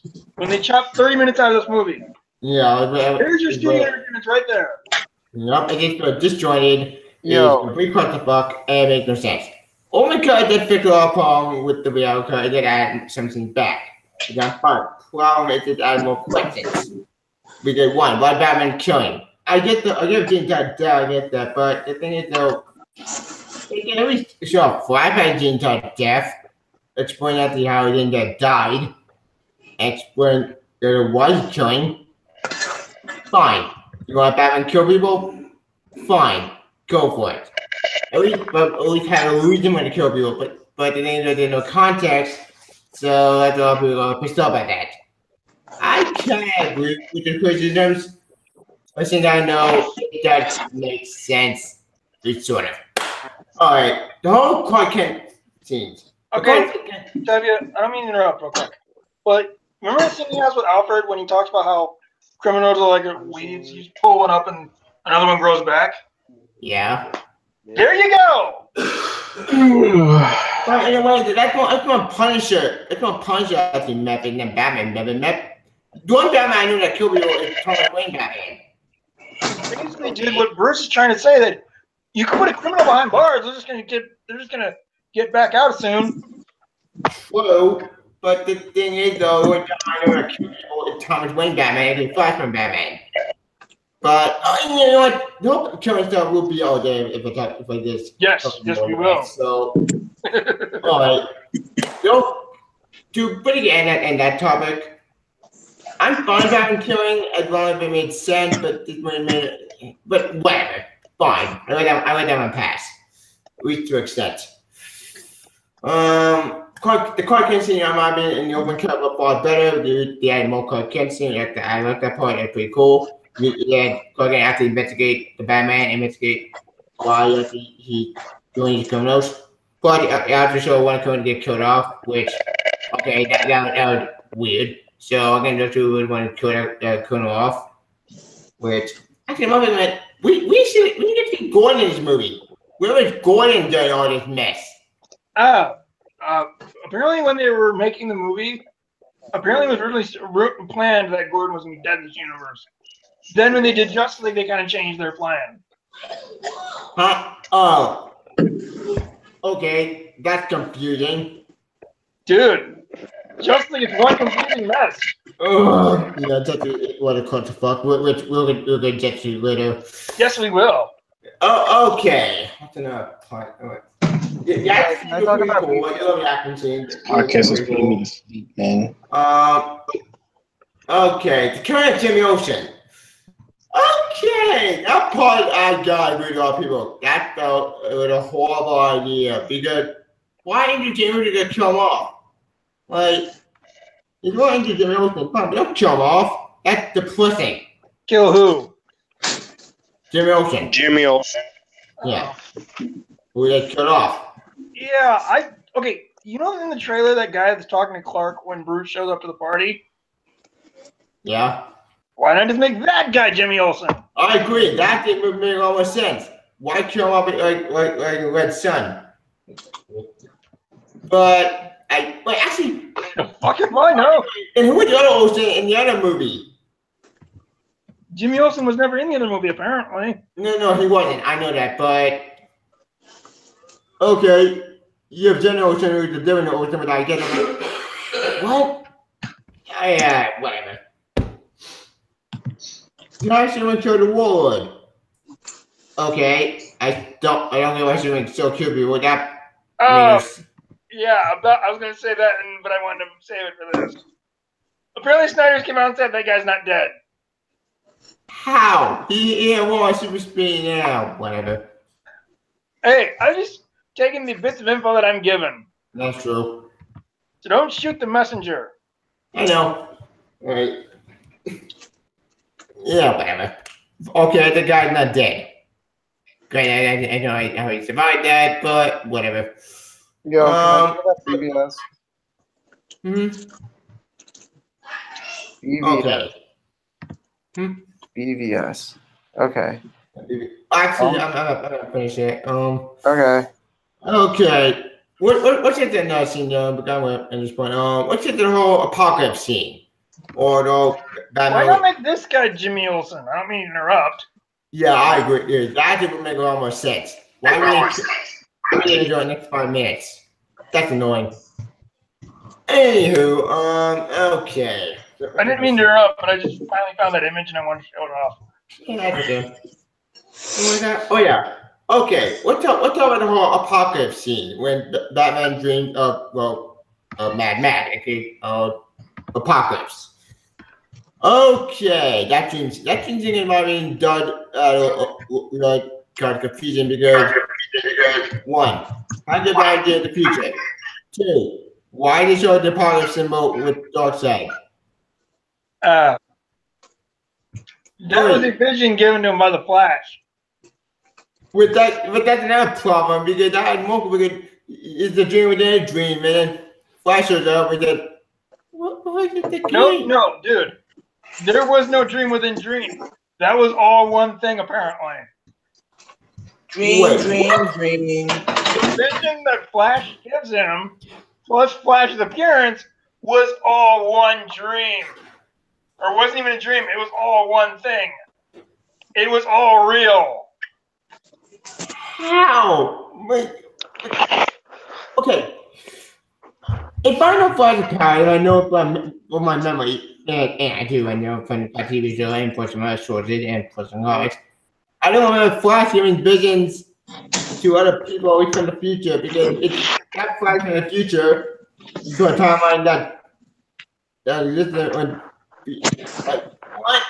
It didn't make any sense. Oh, my brain's hurting. What's my fault? Access to Scott and Comet. What we're going to fly when second accidentally and not with the bird that we were and fly behind 10 March 27, but I suck at sea. How's it, John? Tavia, someone's in your background looking over at you. Yeah, that's my stepdad. Oh, hi. Yeah, you. That's. I know. I'm just making a joke. Anyways, what was that? Oh, right. Okay. No, I don't see my opinion that this got my brain about and just made no sense. Anywho, okay. Let's get past that part because my brain made at this point. So, okay. The whole court scene. Okay. When I first saw that, my jaw dropped because what? Huh? What? What? Well, the box with the comments about supplies. Granted, it still has a question because why didn't you kill Mercy? Either Mercy, what did Mercy had to assistant? Why kill off? What? That's not assuming character would kill off like that. No idea, my friend. No, I know. Yeah, I know what the hell I mean. Okay, in the Fraggle cut, they have to human save people at the end of the bomb explosion. In the open cut, they do show human save people from that bomb explosion. Why didn't they show the open? Why didn't they get the open cut and they show that human save people from the bomb explosion? But in the Fraggle cut, they don't show them anything.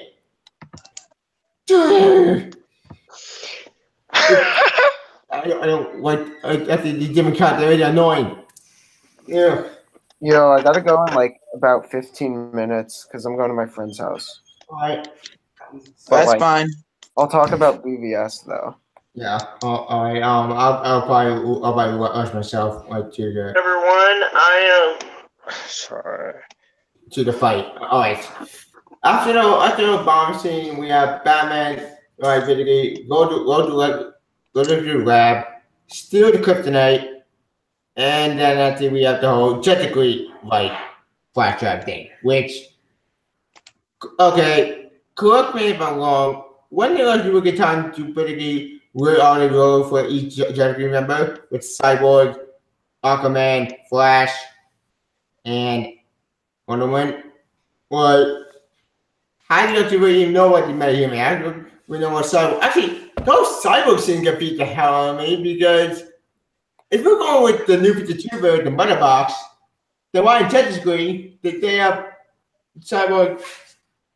What? In Justice League, Cyborg clearly says that the Mother Box activated the night Superman died. That's when his father used it on him. However, in BVS, we clearly see the Mother Box being used on him before Superman died. Yeah, before Superman died, so that didn't make any sense. I smell a Whedon reshoot. Yeah, that could be the army.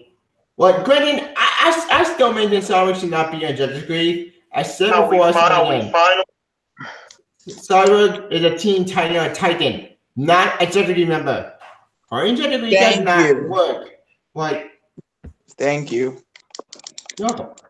Like I said, like if you want to do some sick member, do Martian Manhunter. Martian Manhunter probably in Justice League, not Cyborg. Like I get they want to push somebody to make it because the New 52. Problem. The New 52 is over. It's dead. Let it go. Put campaign going. But put Cyberpunk in Teen Titans. You know what? That's not right for another day. Alright. I'd rather Cyborg is part of the JL than the Green Lantern. I'm still pissed at the Green Lantern. Yeah, I agree. It's been 7 years. Let I it don't go. I'm not letting it go until Green Lantern Corps.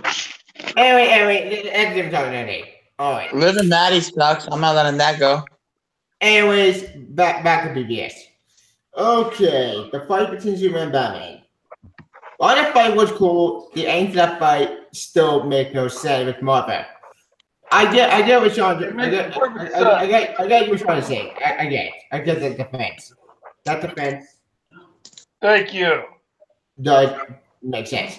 However, from a story perspective, it keeps like more questions than just doesn't work from a perspective. W. But I get it. Try naming one movie that doesn't ask more questions than answers. Probably Mother, but Mother is a movie that pissed me off. Taken 3. Blade Runner 2049. Well, we were talking about it at the actual question. It did answer some questions. At least part of it. It's part of the mystery. Star Wars. That's true. And we'll be all day, so I'll probably cut after the Doomsday fight. Alright. After that fight ended with the Marvel scene, we got the whole victory with Superman and Anthony like going to confront Lex. Okay, that was pretty cool out there. That was pretty cool. Like, you lost. But the bad not too powerful enough. So, but If a man won't kill God. Good Doomsday. And won't kill God. Yep. Devil will do it. Yep. Now God is good. Yes. And that line right there, W, is what I was trying to say, that he sees Superman as God, essentially. Yep. Yeah, I do like the scene What you though. mean, One of my Superman is God? Oh yeah, but I gotta say, guys, one of my favorite scenes is the scene where he's in the house and he has the painting upside down. He said, no. Devils don't come from the ground; they come from the sky. Like, Yeah. I love that scene. Devils don't come from hell. Yeah, I remember that scene was quite interesting. Alright. The Doomsday fight, in my opinion, look, if you want to do the Doomsday fight, fine, do it. But the thing is, though, it's when you do that way you Superman, you're gonna die, which I still mean they shouldn't have done that. They should have done another option. So what do I want to do? Actually, why didn't want to use the spear? Because it would make a lot more sense. Because Wonder Woman was busy holding him with the lasso of truth. That's true. Or And Batman Bruce- could have done it. No, Batman was busy with the kryptonite bullets. Yeah, that one was better. So So the only other option was Clark. And like he said, I still mean to kill him another way. I still mean to destroy and kill Superman because I think Purge is the one to do Superman. Fine, but don't do it now. Do it in the third movie. Don't do it in a second movie. But, well, they had to go. They had to go this route at some point. yeah, And one Hey, at do it least for a they long had- time. okay, So I, Debbie, here's the thing is, at least they had the balls to do it. that is true. I'll give Stein They had big, plentiful balls. well, I now when it gets to that. I'll give Stein this. He does take risks.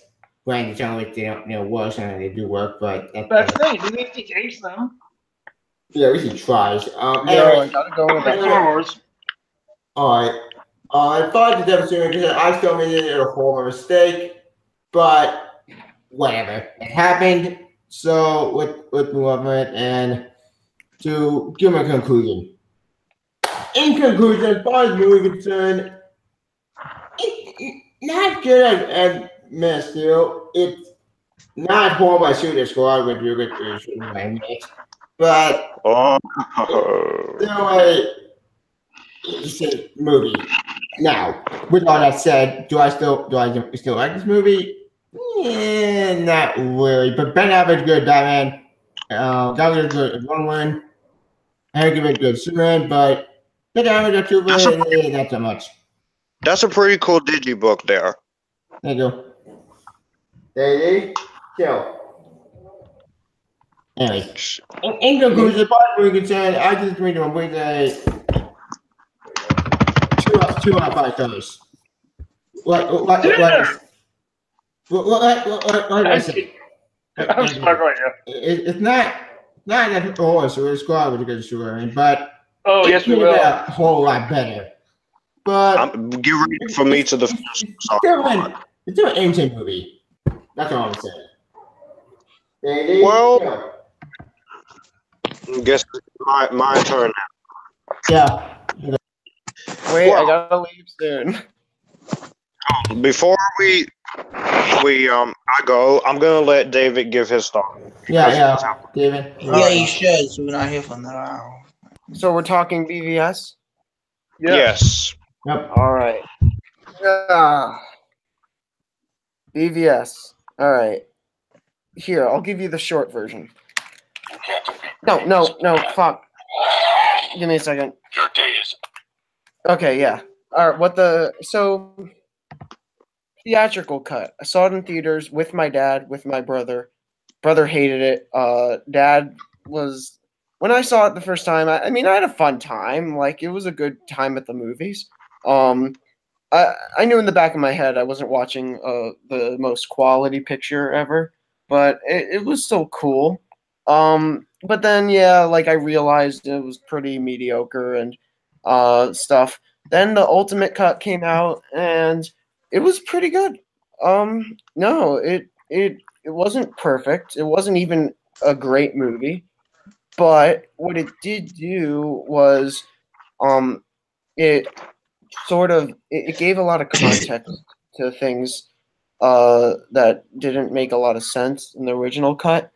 I think Jesse Eisenberg is good in certain scenes, and there's scenes where I don't like him in.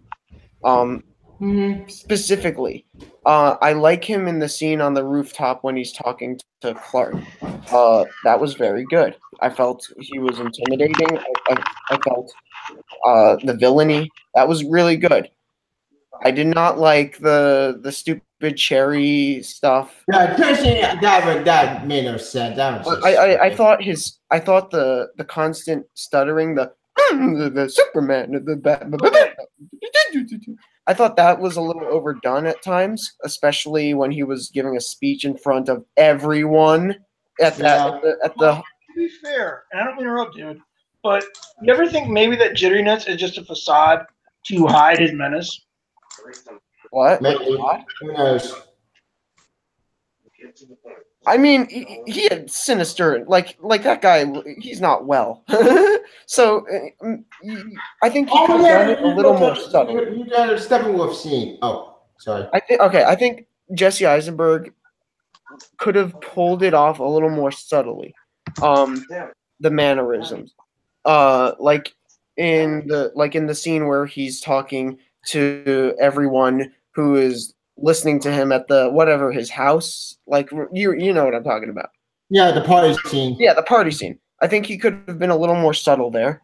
I thought Ben Affleck did a really good job as Batman. He did. I thought his performance was really good. I thought the action scenes involving him were really good. However, I do think that they could have given a little more context. Like, I'm fine with Yeah, that's my main problem with Batman killing. No context. No, I think they lightly touched on it when Alfred and Batman are talking before he goes in the Batmobile and wrecks shit, which that is a pretty dope scene. Like, Yeah. that's pretty fun. Yeah, I enjoy that part. But I think they could have. I think he could have said something like, "Oh, they killed Robin. They're a bunch of dicks" or something. Oh, Joker Like, I being died. I think if Batman said like, "Oh, they killed Robin and now they have to pay" or something, I think that would have given more context. Superman, I thought the performance was really good. by Cavill. I think he should have been given a little more lines. I do agree that yes, I completely understand that he's in a very shitty position in his life, and like half the world hates him, half the world loves him. He doesn't know what to make of all of it. That was really good. However, one of my main problems stem from the actual battle between Batman and Superman. It's not in the fight choreography. The fight choreography is great. And the fight itself is very entertaining, but I think that they could have balanced it a little more and had Superman throw a couple super punches at that. You know, like we didn't see that good old boom. Okay, but here's the thing though. Batman came armed. Yeah, he had I the know. kryptonite gun and he had those traps too.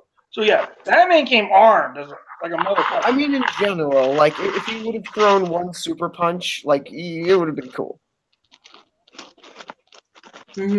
Like it wouldn't kill. It would be like that. You know that like one of the final blows in the Dark Knight Returns. Superman takes Batman, holds him, looks at him, and just goes boom, and then he just goes flying and he's like all hurt and shit. Yeah, and I agree with that. But the thing, people keep forgetting Batman had help against Superman with Green Arrow. Yeah. No, but I'm just saying, like, it would have been nice. And in this, Green Arrow hasn't been introduced yet. So that's where the kryptonite bullets came from. Yep. Well, Kryptonite Arrow. No, I'm talking about in the movie, the kryptonite bullets. Yeah, Kryptonite bullets. Yeah, no. So BVS, the Doomsday stuff, it's unnecessary, but it's cool. I mean, it's cool to watch our heroes fight, like get together and fight something. It could have been done a little better. I think the reason why they put Doomsday in this movie was because they needed a reason for Batman and Superman to stop fighting and set aside their differences in order to set up justice. I think Wonder Woman could have my been guess. the mediator. I think Wonder Woman herself could have been the mediator. She could have jumped in and stopped the fight between Batman and Superman, and they're like, "Oh shit! Like we got to save Martha," and like that's the common ground. See, the Martha thing here. Let me tell you something. The Martha scene has a potential. It had a metric of potential, but what it did not do was follow through on that potential. They had okay. Listen. So this is going to be my last point. Then I have to go. So the Martha scene. The problem with it isn't the concept. The concept is really good. I think the fact that if Superman said they're going to kill my mother, and Batman would have thought like, oh shit, like now I'm becoming the killer. Yeah, blah blah blah. That would have been nice. And then they could have just said, and Batman could have just said, oh yeah, what's your mother's name? After they like made up and stuff. And he's like, Martha. He's like, haha. And it's like this little in joke, like you get it, like they're both the same name. But I don't think that should have been. Listen. I don't think that should have been the sole reason for them to come together. I think that should have been an afterthought. Like, oh wait, that's a fun fact. They're the same name. I think the what should have brought them together was Superman saying, "My mother is in danger." Like, holy shit, help me! And Batman would have thought like, "Oh fuck, I'm being a dick now." And then they made up. And then that's kind of what they did, though. What? That's kind of what they did when he said, "You're letting him kill Martha." Yeah, but he says the word Martha. And he I agree. Who Martha is, and then okay, but and I don't mean to interrupt, but if you just said you have to help me save my mother, for all he would have known, he would think that Clark's just saying random shit to get out of the fight. I know there's a lot of there's a lot of different there's a lot of different algorithms in which that scene could have played out. I think I think the acting in the scene is really good. I think the how it's shot is really good. I just don't think they the execution to the best of their ability. Kill Spider-Man like this. How dare you kill Spidey like this? All right, guys. It was fun, but I'm afraid I will have to be going. I'm going to my friend's house, and I don't know what's going to happen. Saturday night in college, boys. Saturday night. Yep. All right. Peace, guys. Peace. Yeah. Peace. Bye. Okay, I guess I can go. All right. Now, I've I've defended this movie like hell, and I'll still defend this movie. The theatrical cut is okay when I look back at it. The version I like to go back and rewatch the most is the Ultimate Edition, which is one of my popular uploads. And we actually collab. We actually did a collab on it, Josh. Yeah, we did. I remember that. And I think the Ultimate Cut was the version that was released. I'm not sure if it would help people who hate the movie a negative review. It would have been a better. It would have been a better experience, a better movie, probably. Yeah. But then you have to listen to the audience's complaint it's too long, and then they'll let it underperform. Woo-hoo! Okay. I think story outweighs runtime. Just because the movie's too long doesn't mean shit. You know what you right about that. You're right about that. That. But yeah, the extended cut, I love the extended cut. I like it fills in some of the blanks I had issues with. I like some of the stuff they added in. I like the cameo by Gina Malone. I loved seeing a more R-rated version of this. I'm fine with the PG-13 version, but the R-rated version, I really did enjoy. I loved Junkie XL and Hans Zimmer's Batman theme. Does it top the Chris Nolan theme? Hell no. But for a theme that's actually awesome, I really enjoyed it. I love Wonder Woman's theme. The soundtrack is amazing. My favorite song in the entire soundtrack is when Clark says, "This is my world." It's sad. It's something about "This is my world," that track that gets to me, especially when I look at it in the movie. Yeah. And here's the thing, and not mean to interrupt, Josh. Here's the thing: is that when he says that to Lois, it's echoing what Jonathan said about Martha. That when Jonathan was telling Clark about this story of the animals that got killed in the flood, he would hear the voices in his head all the time until he met Martha, and said Martha was his world because it was through her that the voices stopped. And fun fact, the whole Shoot My World is good for me, that, and also they had to open set in the dream sequence. Oh yeah, that was pretty cool. Exactly, and Clark saying that to her in the end even better. Yes, saying it to Lois, I like Henry Cavill and Amy Adams in here. I like that they put Superman in this messed up position where you have half of the world liking him and half of the world hating him. And then I showed my mom a Comic-Con trailer of the film. I haven't shown her the film because she says she doesn't think she'll be able to sit through the extended cut. Well, that makes sense, even a 2-hour movie. Wait 2 hours to forget. And the 3-hour movie. Yeah, well, guess what? All 6 Middle-earth movies are 3 hours. Dark Knight Rises was 3 hours. I'm pretty sure it's a 3-hour movie. So it's probably could be that Josh is going with that one. Unnecessarily. Wait, Josh, has she seen Titanic? Yeah, I seen Titanic 3 hours and 15 minutes. Has she seen it? Yeah, my mom seen Titanic. She loved that movie. Alright, then if she can sit through 3 hours and 15 minutes, then why can't she not sit through 3 hours of I'm guessing because she's afraid she might get bored. I tried to get her to sit through Blade Runner 2049. Okay, I'm gonna say this. Titanic is an overrated movie. Thank you. Titanic is awesome. Titanic is awesome. Okay, you're gonna do so you're gonna do a movie.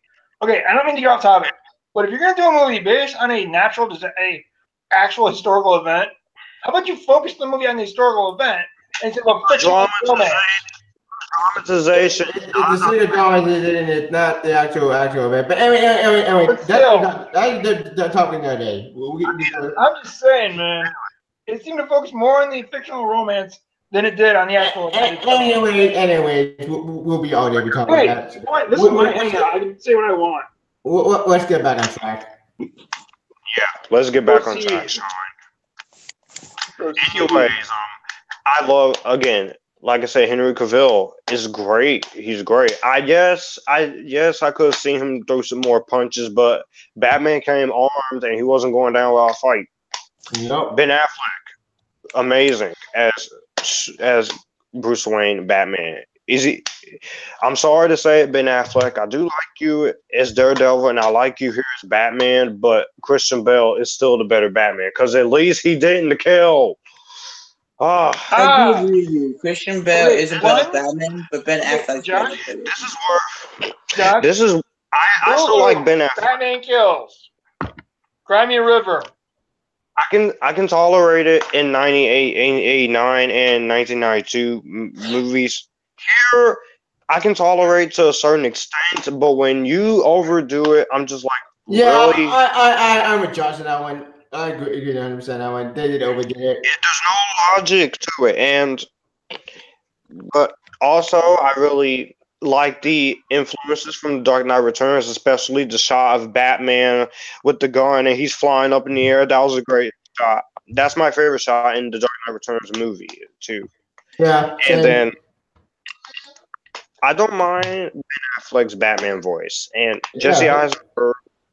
Fun fact. This is what that voice agree. was actually suggested by Kevin Smith, apparently. That was awesome on Kevin Smith's part. And Jesse Eisenberg, I will agree with Sean that at least it's something else other than land. Thank you. You are definitely welcome.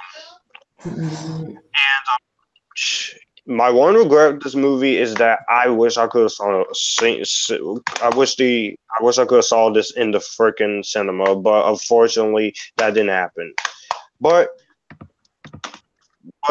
I do like the other cast. The introduction of Wonder Woman was great. Yeah, it was pretty cool. About Gal Gadot saying she doesn't look the part. She did what she had to do for this part, and she's proved naysayers wrong. Yep. And Amy Adams as Lois Lane. I still like her. I like Jeremy Irons as Alfred Pennyworth. And all the scenes with Superman, I feel so freaking bad for you, man. I feel so freaking bad for you. Because you see him having to go through this pain that he has to go through. And then we get the corpse of General Zod. But Michael Shannon did not come back to film any parts. And the corpse was used in a headshot. It was a dummy, basically. It was a combination of a dummy and possibly stock footage, I think. Or CGI. Who knows? Well, that too. The Justice League cameos. I didn't mind the little photo cameo by Chris Pine, Steve Trevor, and Diana's photo in here. Yeah, that one I'm fine with that one because I thought it made sense. The other one, not so much. Well, tell me, would you rather they actually be in the movie and then be fucking overcrowded as all shit? No, but if it was a Justice League, they could have done another way. Like, this is for a mention and not focus on Justice League. But whatever. Anyway, of the movie instead of you have the comedian and Night Owl #2 in here and Silk Spectre #1 in here. That was as weird as it was. I thought that was kind of pretty awesome to see some of the Watchmen cameos, but at the same time I was like, where's the other ones? Where's Rorschach? And I know, right? I'm like I saw them, I heard them in the movie, like, okay, Snyder, so when are Haley and Eckerman going to be in the DCEU? Well, I want to Watchmen. Do what to do Doomsday Clock.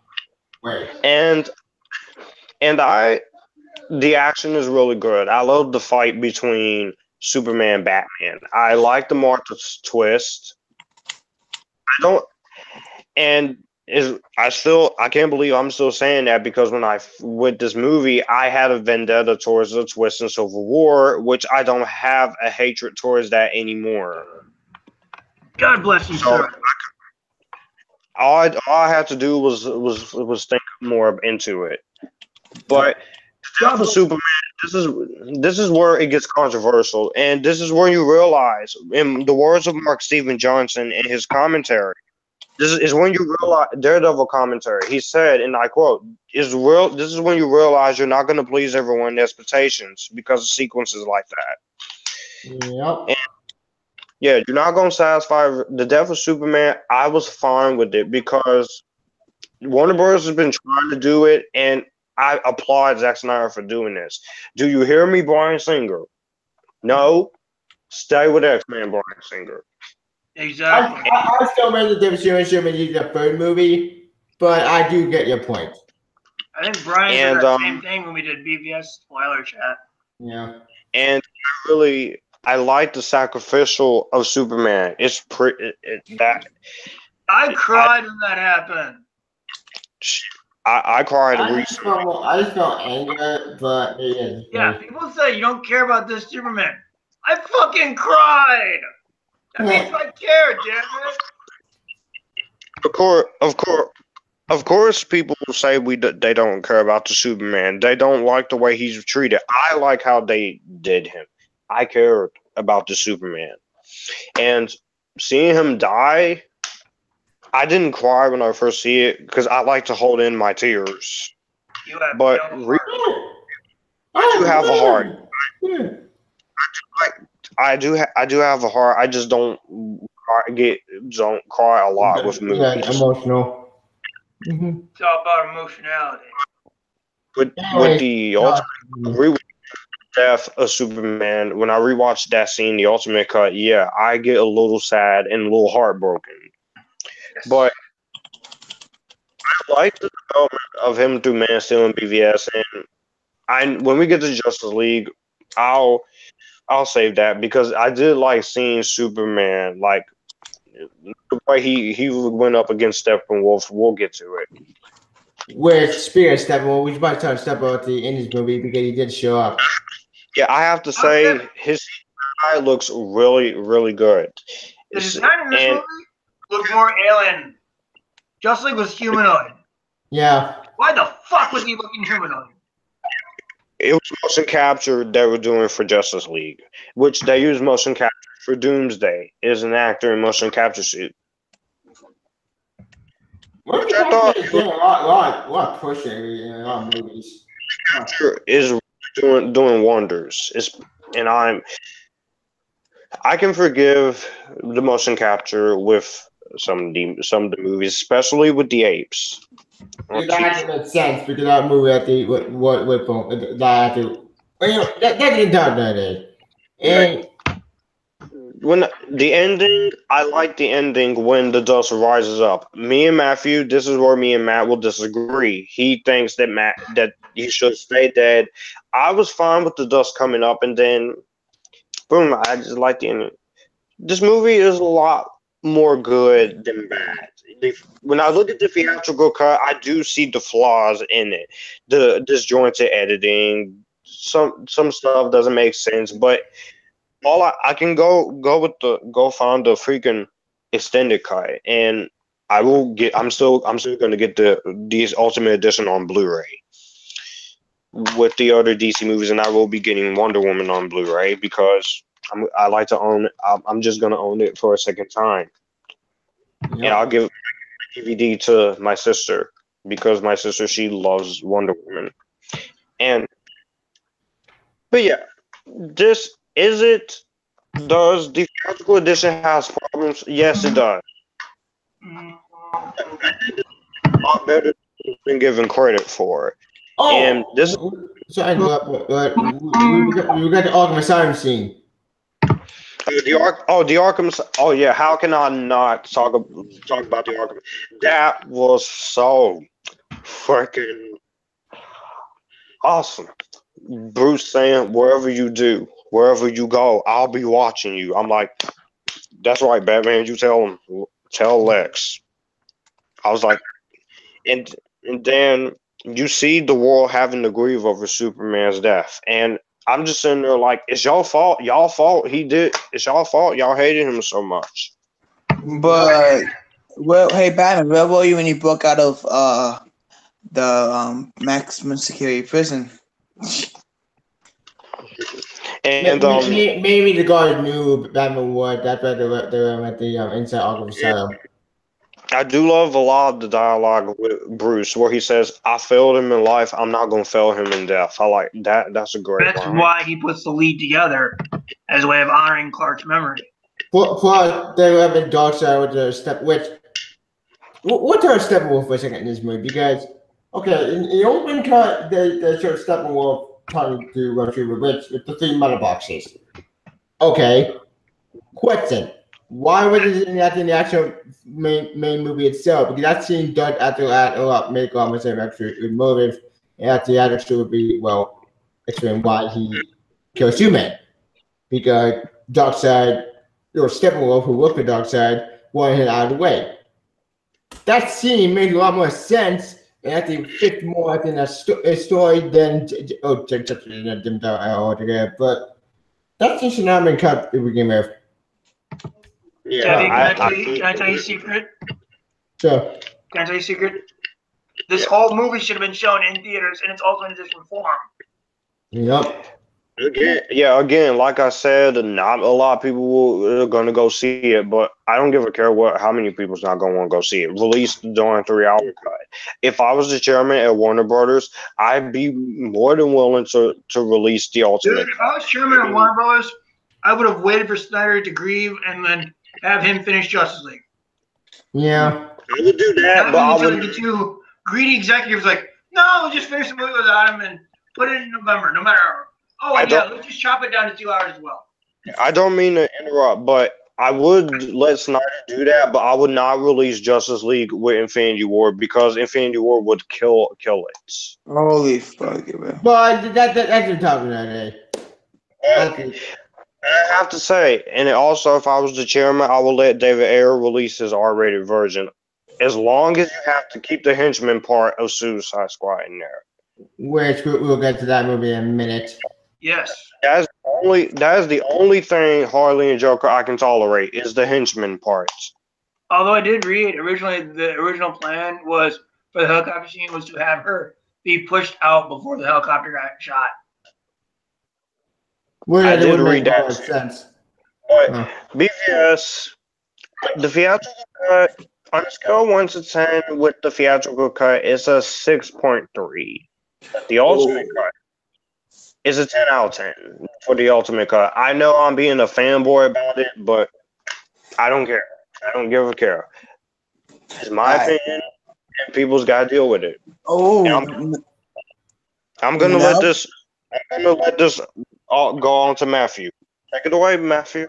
Well, I already did my review on this, Olio, but I can't wait to do Suicide Squad coming up next because you guys know Me and you, we about be some controversial. Yep. I'm gonna defend this with my life. All right. So should we all go ahead? Superman yet? Yeah, I go already ahead, did. Matthew. Okay. Talk about a piece of crap. Yep. What train wreck? What disappointment? You guys go first and bash it, and then I'll No, do mine. it's a train explosion. So Now, I'm gonna let you. This explosion. So you have a movie that could potentially be awesome. You know, the villains being recruited to work for the government. But yet, you have studio interference saying, no, we're going to reshoot this. Basically, just turn it into this generation's Batman Forever by putting all these jokes in that are completely. Or going to Galaxy. Yeah, Sean, I was Well, gonna I'm say, saying Batman Forever went through the same exact situation. Oh yeah, I did do that. Shit. Batman Returns was insulted for being too overly dark, and they went in more lighter direction for Batman Forever. That's what I'm saying. This is this generation's Batman Forever. Yep. So yeah, let's just shove all these jokes in here because hey, look, Marvel's doing this movie called Guardians of the Galaxy. Let's just try and make this look bad. I mean, so obvious to the point that even Doug Walker made the joke in his video. My God, pretty sad when he makes an obvious joke. So yeah, let's just basically reshoot our Justice movie, take out anything that make it enjoyable, Let's just have Will Smith be the only funny person in this, and have it be fully edited by a trailer house, not by a movie company. Oh, and yes, also let's just take our most profitable villain, downgrade him to a 10-minute cameo probably, and try to kill him off halfway through the movie, even though the audience fully knows he's not dead. Brilliant.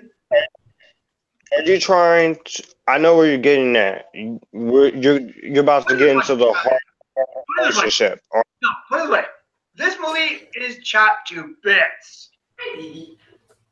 And yeah, I can see that. Interference. Oh, and yes, basically Harley and Joker are fucked up in this movie. And not the proper fucked up. I didn't mind. I didn't mind. Poorly portrayed. Yep. I'll be right back. I've made this thing before. I didn't mind the change. I'm sorry. I've said it once. I'll say it again. I do not like the physical cruelty. Don't matter. It's part of the character. Yeah, but Harley Quinn and Joker relationship is supposed to be like toxic. Yeah, I'm a It's pretty fucking sad when Luther and Tessmacher in this movie are a lot fucking closer than the real Joker and Harley are supposed to be. Which is weird, I mean, because Joker and Harley Quinn, Joker didn't get them a Harley. Listen to me very carefully, Sean. I've seen the animated series. The stuff with Joker and Harley gets extremely rough. I didn't have to point That's out. the guy who can watch Dragon Tattoo with no problem. Anyway, that is the top. That is the whole situation in itself. And anyway, this piece of shit that the Seneca didn't even help. Yeah, Seneca would completely lip off, which we'll get to that in a minute. Okay. I would be fine with one You part guys in are blasting this movie, but you've got to admit that this dude, it had good aspects about it, and I don't get like it's so much hate on it. There was good aspects. It was good. It has problems. It's a really problematic movie. There's scripts all over the place. The villain wasn't. I wasn't a big fan of the villain. Yep. I hate enchantress. Apocalypse is a better villain. But I enjoy the hell. This is I don't know what it is. This is a film I can put in and have so much enjoyment out of this movie. Look at Suicide Squad. That man knows Suicide Squad movie to come out, so we can have to pay. The best parts of this movie are Ben Affleck, Edgar Miller, and Will Smith. Nope, Harley Quinn. I like Margot Robbie as Harley Quinn. Dude, I did too. She doesn't even look like Harley Quinn. Yeah, Where's she looked nothing like Harley. She looked nothing like Harley Quinn in the Arkham game series, and that Harley Quinn was praised for how good it was in the Arkham series. Imagine that Harley Quinn had to man come back in this movie. I saw that was great. Where's the The movie was map? very good. Yep. The movie was very good. Fun fact about Harley Quinn, though.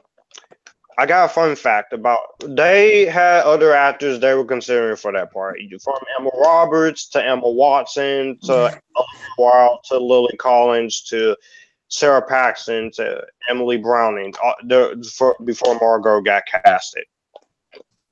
I think Margot was very good at Harley Quinn. I didn't blame her. I've been more of the script and the writing. Mm-hmm. I think the script she was a good cast for Harley Quinn. Oh, you know what's Yeah, sad? she was a good cast. I actually seen a photo.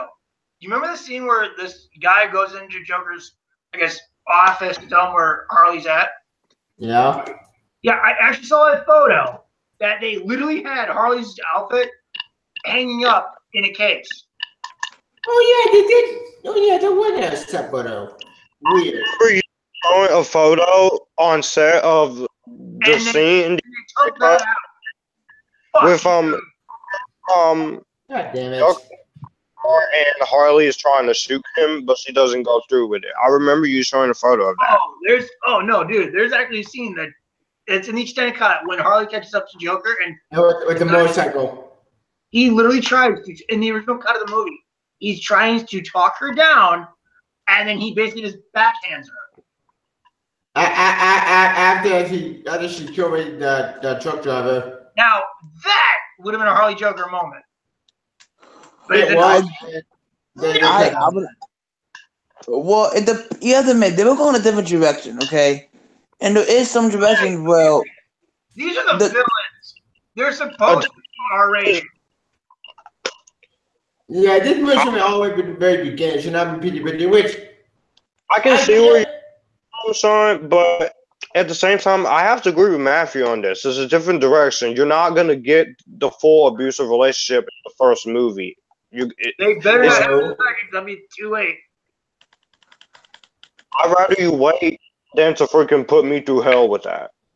personally, in my opinion, if I had my way, I'd rather do the R-rated version, like Stuart Harry Pay did or Assault Arkham did, because you want a champion to make villain, fine.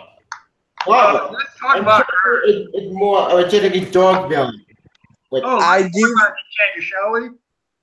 Yeah, I do feel. Mess. Yeah, I do feel they underused Joker. They definitely underused Joker. I agree. Yeah, first time we see Joker on screen in a decade, and you underuse him. Yep. Yeah, I'll give Jared Leto this. I do like his performance. The tattoos still pretty much distracts me, but Heath Ledger is the better Joker. I'm sorry. That is true. Heath Ledger is a way better Joker, but Jared Leto was a decent Joker. He wasn't terrible and he wasn't amazing, but he was decent. I thought it was really good screen time he had. I just wanted to see him in it a little more. A lot. Speaking of, there was a lot of stuff in the trailers cut out of this movie. Yeah, they were watching it, okay. Don't worry. By seeing that thing was not in the movie. There's a line. That really pissed me off. When they There was a line. the Joker said, "Can't wait to show you my toys," and then yeah, that's not even in the movie either. Yeah, that's cut too. What the hell? Listen, I do, though, love the soundtrack. The music soundtrack. I like the score. The popular music, basically, with Yeah, they just try to make it into Guardians of the Galaxy, pretty much. Because even if you watch the Nostalgia Critic review, he's like, "Oh, just like that trailer you told me to make that may or may not have a talking raccoon." And then his brother's like, Fun fact, the Transformers the last night also did that. Yeah, but he's like, but his brother's like, "We cannot deny that." It's like, yeah, way to state the fucking obvious that this movie's trying to be Guardians of the Galaxy. I love Guardians of the Galaxy. Fun fact, I want to see the villain version of I it. got a good movie. We're not back on the line. Anyway, back to Suicide Squad. Actually, fun fact, that whole particular sequence with all the villains they showed, they did that again in Transformers last night.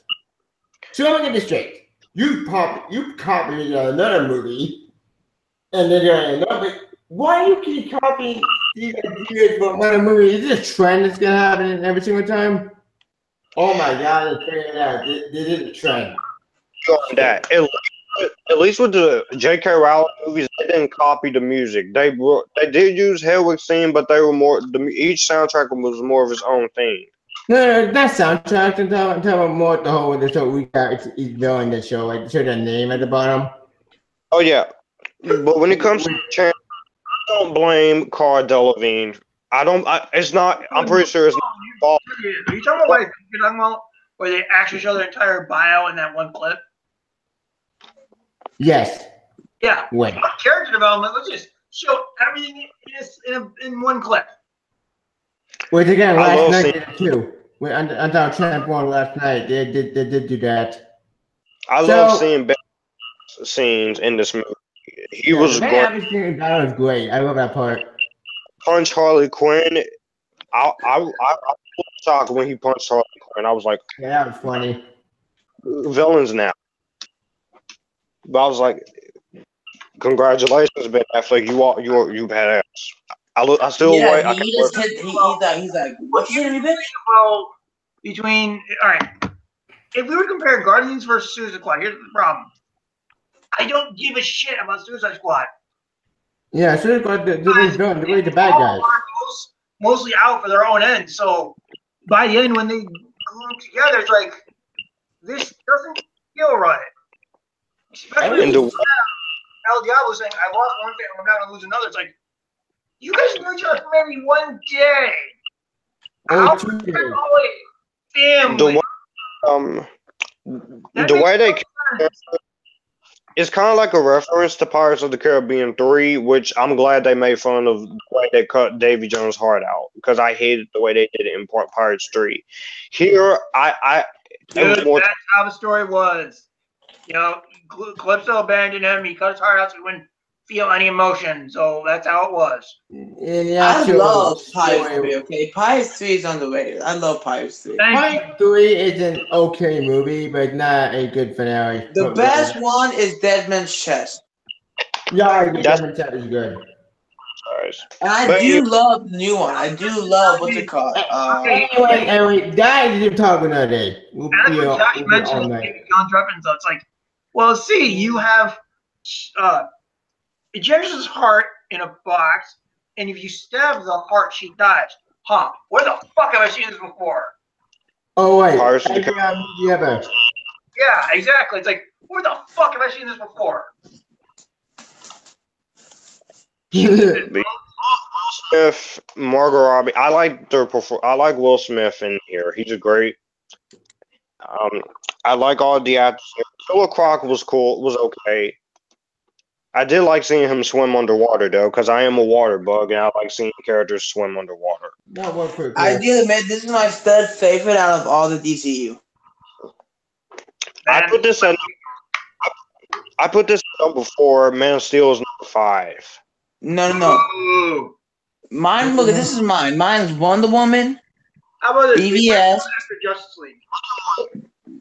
Listen, there's a BVS, Suicide Squad, Man of Steel, and Justice League. It's the list. We're still always probably way over good. It's getting way over here. Anyway, Yeah, the movie is very problematic. The script is all over the place. The production stuff is noticeable when I go back and rewatch it.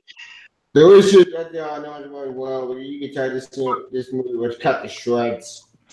I would twice. Thank God for I could forgive some of the production stuff if you just let David Ayer put some of his more of Joker in this. Oh, fun fact. Ayer has actually since came out and said he regretted not making Joker the villain.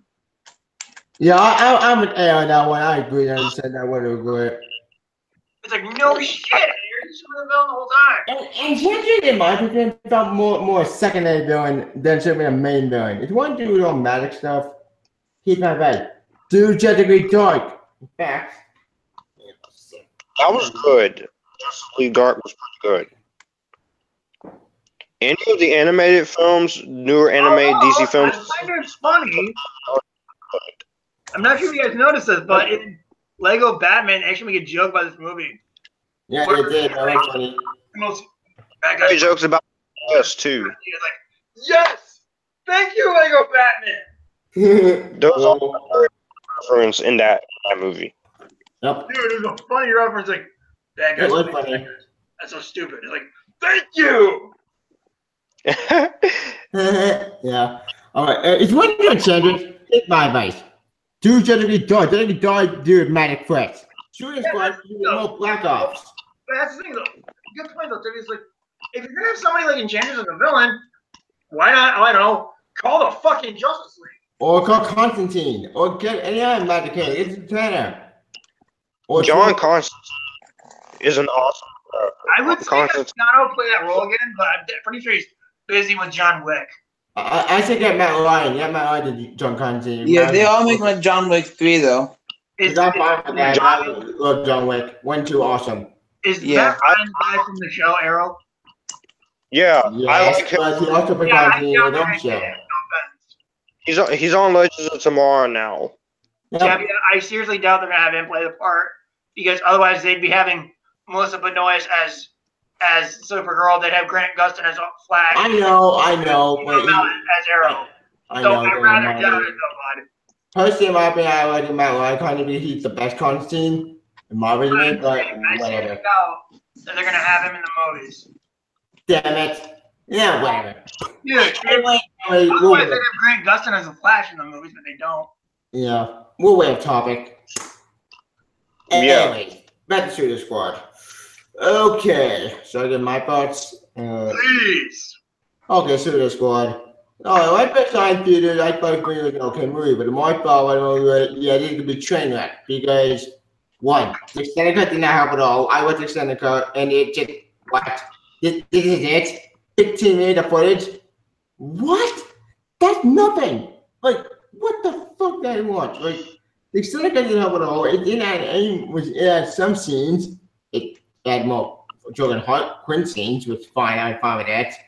It added most of the ball scene. With that one was crucial. I'm fine with that. But it didn't add. It didn't add 2 scenes. That's it. Pretty much. It didn't add anything, really. Yeah, there was nothing to it. Like, that being said, there's a part of this movie I didn't like. The actor been Amanda Waller. Perfect casting. Right there with also Amanda Waller. Like, she was perfect. I thought she was a bitch. Not the point. Amanda Waller is a bitch. She's the wall. Yeah, that's the point of Amanda Waller. She's supposed to be a bitch. Yeah. That's the point of the character. Amanda Waller always is cold-blooded. Cold-hearted. Cold-blooded, same thing. Like, it's the same context. Anyways, like that's perfect casting. She's perfect. Deadshot. Okay. Will Smith Deadshot in my the only funny thing in this movie. That's true. I'm not gonna lie. Yeah. Like all the jokes they tried shoving into this movie, the only funny ones came from him. Yeah, like he had the wonderful part in this movie. Like, and I hate to say this, but even though I hate this movie, I think Will Smith Joe's better because Regurgitation sucked. Agreed. Wait, I know it's not a movie. Independence Day? Yeah, Independence Day. Oh yeah, Resurgence. Yeah. As besides that, Regurgitation. Oh. Yeah, even though I'm not a fan of Suicide Squad, I think Smith Joe's better.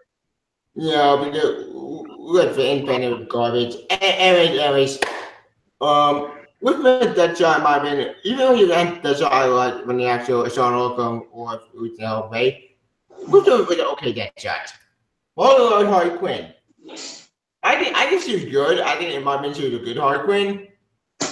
Wow. Hey guys, I'm gonna go. All right, see you, man.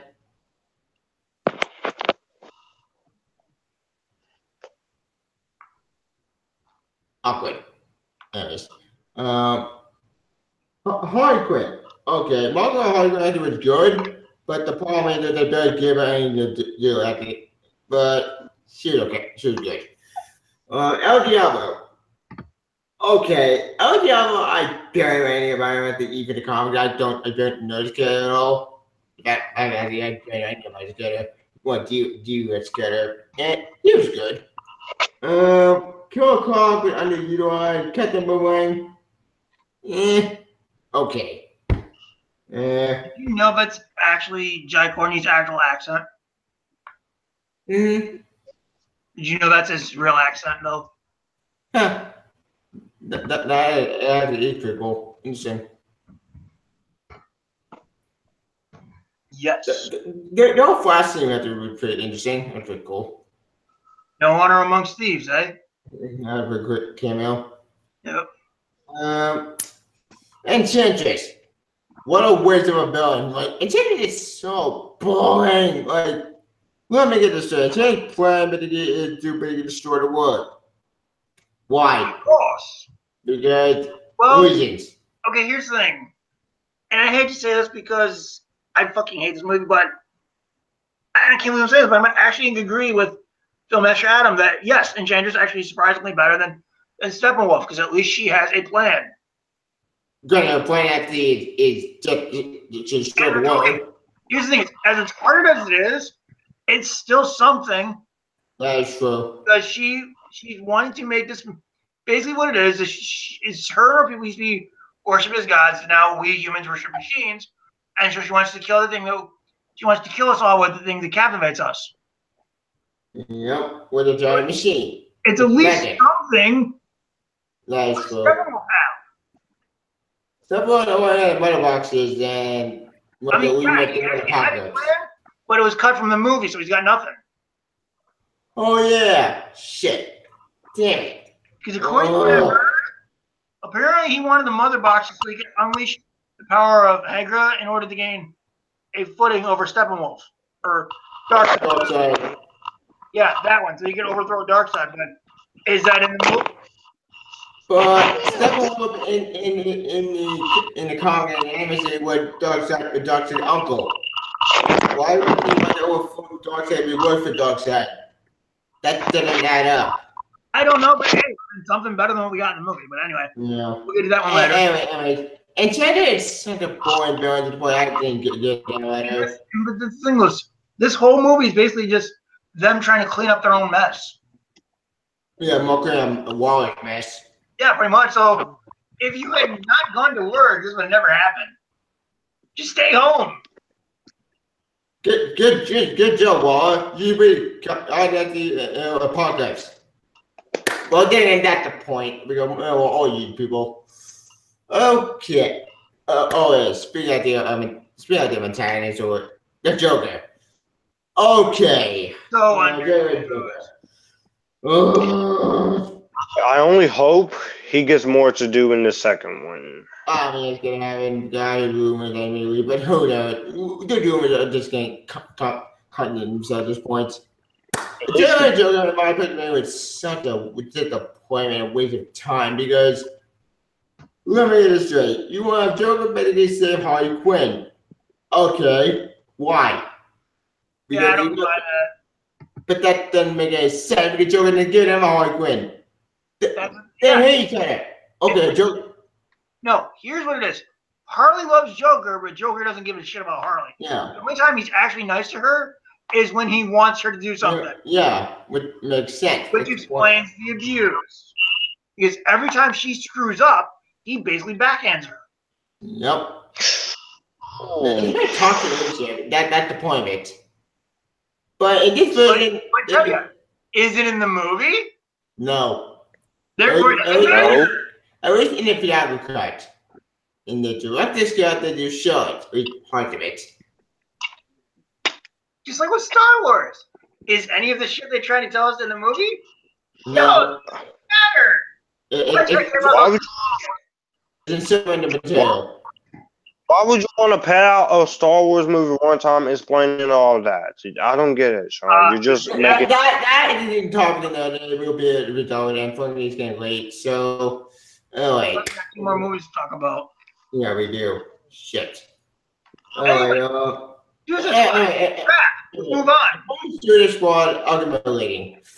In conclusion, this movie was a complete disappointment waste of time, and it didn't add up to anything. But the end credit scene, while that did help, it didn't matter anyway because Justice League retconned that at Resistance, so it was all pointless. Dude, Justice League retconned a lot of shit. Which we'll legitimately admit. In conclusion, I just Suicide Squad and the players a 1 out of 5 stars. Once you got this movie with a complete disappointment, waste of time, and my opinion, they went if I had my way, I would do what that Assault Arkham. Assault Arkham is a great Suicide Squad movie. It actually adapts Suicide Squad correctly and actually tells a good story. Do that movie, or you want to do another studio where you have to pay. Because that movie was somebody good. I couldn't say a Deadshot. I'm not kidding. And I did a good Deadshot.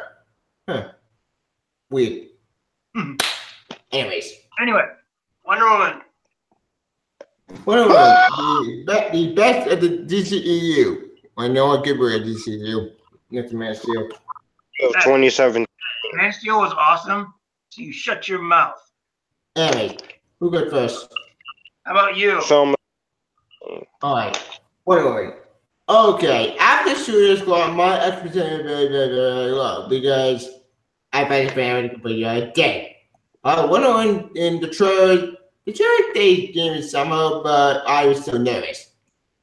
After seeing the movie in theater, with conclusion, I have this movie because this movie got the kind of light. It does Wonder Woman justice because it got an origin story that the Wonder Woman correctly.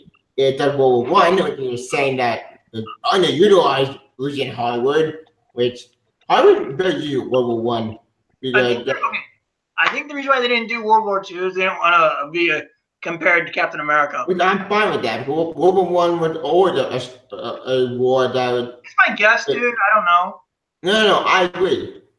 I agree 100%. You have to make your point because World War II has been used to death at this point. So World War One makes a lot more sense because it's the Great War, War of the Annual Wars, which makes sense. Because in history, it was believed with the War of the Annual Wars. Well, until World War II happened. Which, oops. Anyways, Got It Woman. Perfect. She reminded me she killed a woman at the movie, and she was perfect in this movie. This actually was the best movie after we killed her. She did her justice. Emma Watson. Quick time is Steve Trevor. Perfect. And in my personal opinion, this Steve Trevor is a lot more better than the anime. Look, I love the anime movie. The anime movie is gold, but I think this movie is far better than the anime movie. But don't get me wrong, the anime movie is still good always with a two own. Hang on. Yes. I'm like, really?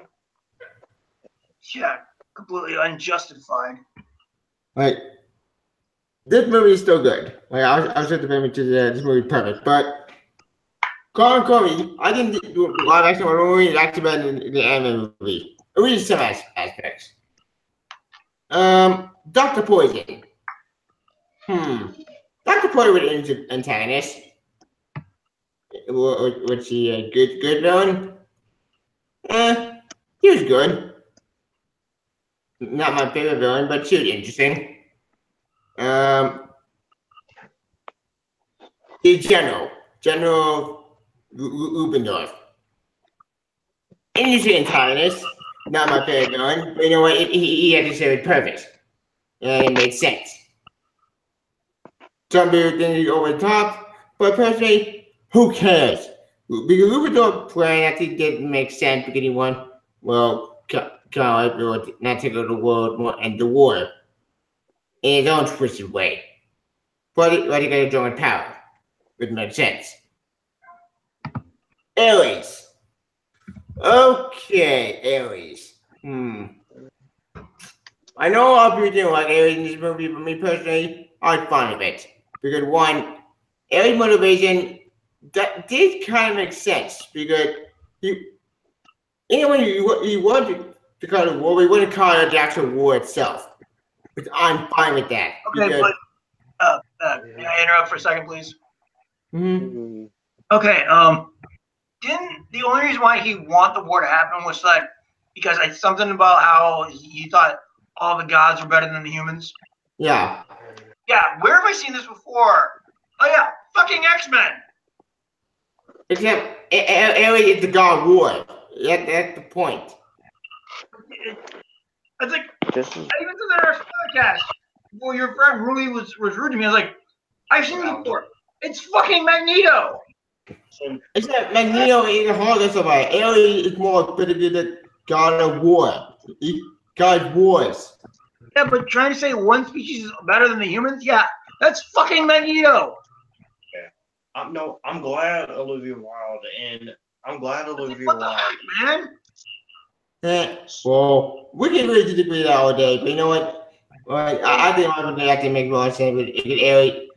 And Ares did kill all the gods, which that's gonna shock me because wait, my god are dead, and I didn't get to get them all good baby back to Shazam. That's gonna cut them palms. Yeah, that's them talking that, eh? And how do they explain the scene in Justice League where all the gods are fighting Steppenwolf? I have no idea. Exactly. Anyways, okay. The No Man Land scene.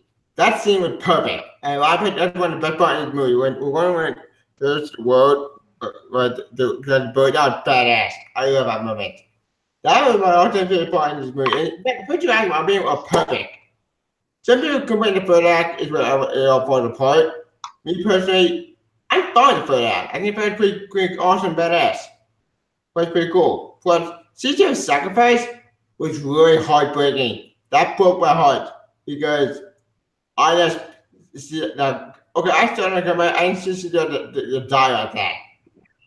That was brutal. And his death at the end of the car was really depressing. And the way we're going to defeat Ares was actually pretty cool. I took that moment. They moved up. What about?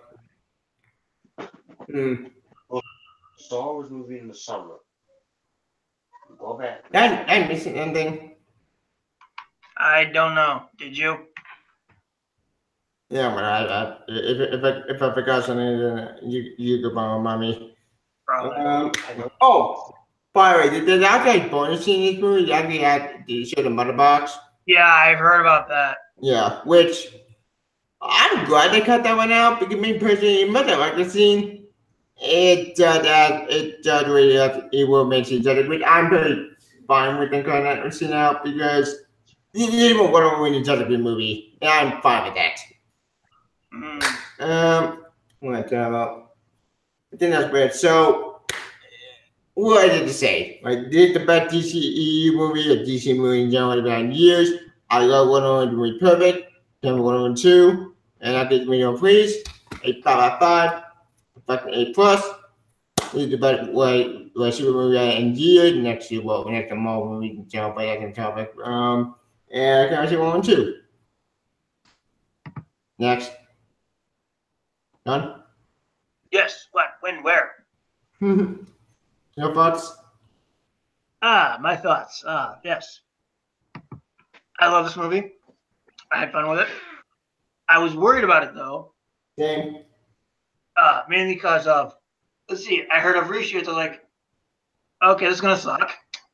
And then I saw the high score. I was like, please, dear God, let's not be another Shipbusters again. Right? Yeah. Because people are too scared to call it sexist. Please, let this actually be a fucking good movie for once.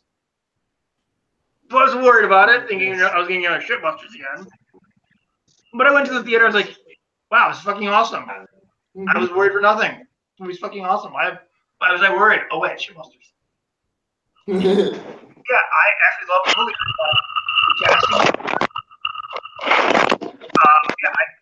Okay, here's the thing. When Gal Gadot was first cast as Wonder Woman, I was probably one of the few people who were pulling for her. Same. You know, shame on me. I'm a Fast and Furious. I was cool. First saw her at, so shame on me, apparently. But yeah, she was awesome. And also, seeing Steve's death actually makes a moment in BVS make a little more sense. Mm-hmm. You're talking about the moment where she looks up in the sky. Yeah.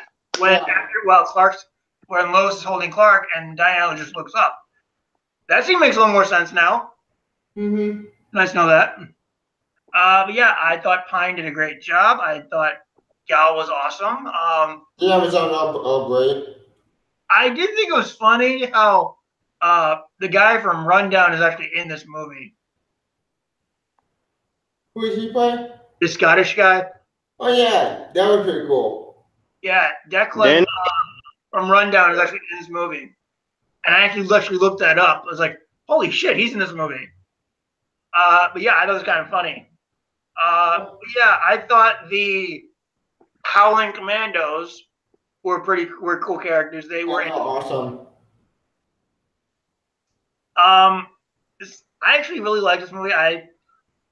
The villains, they were strange to say the least. But then what road guy? Now we know road guy about. Only had two men guys, Cheetah and Ares. Cheetah and other Dr. Sackers and other, but I get why they should do gun because it makes sense. Yeah, and all I can say about Cheetah is it's gonna take a lot to convince me about Kristen Wiig. We'll see how that one turns out. Yeah.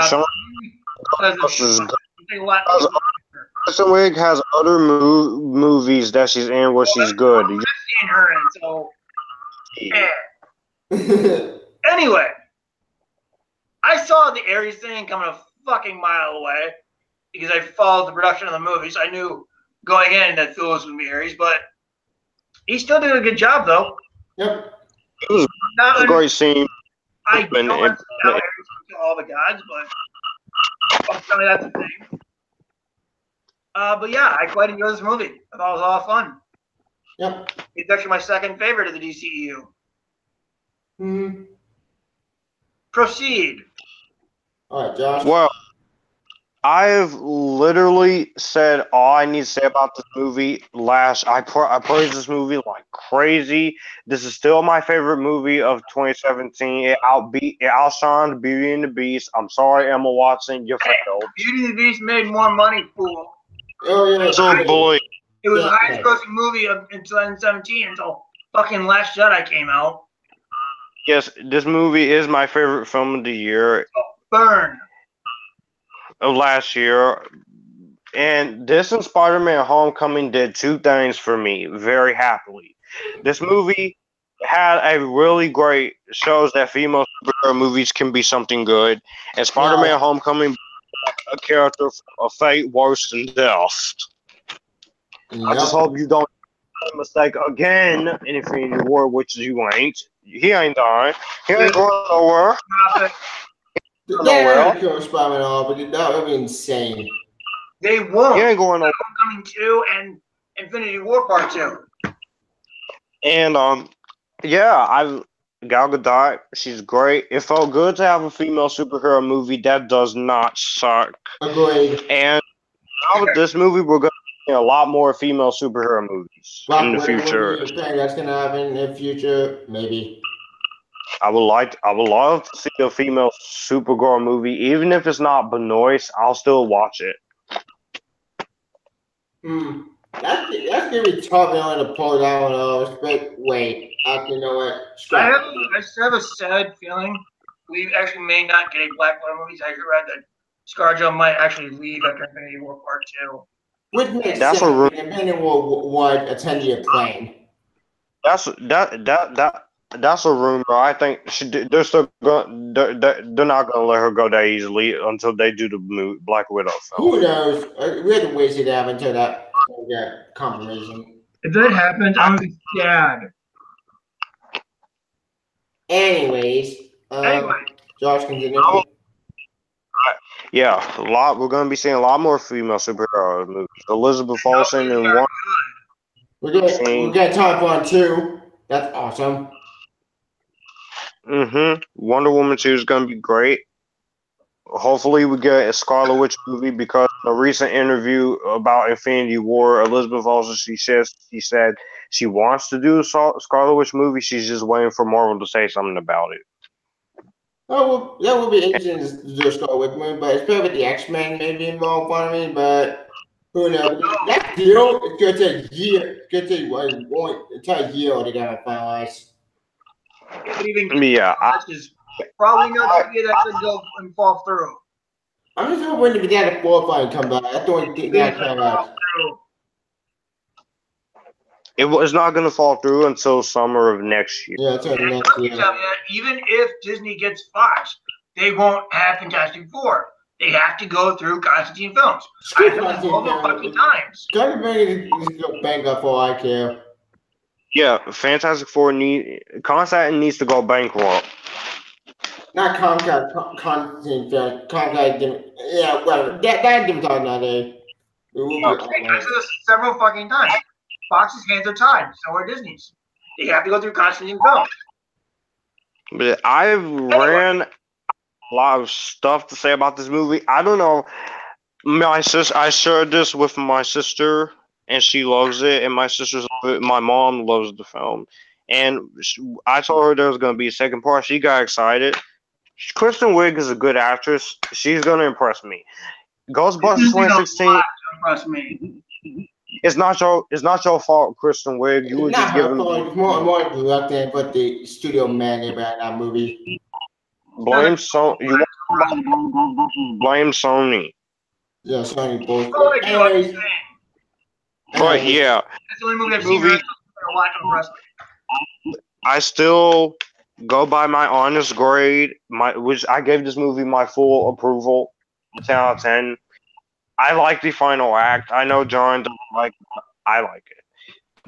Yeah, this is my second favorite movie. That's been something because I needed this after I needed this.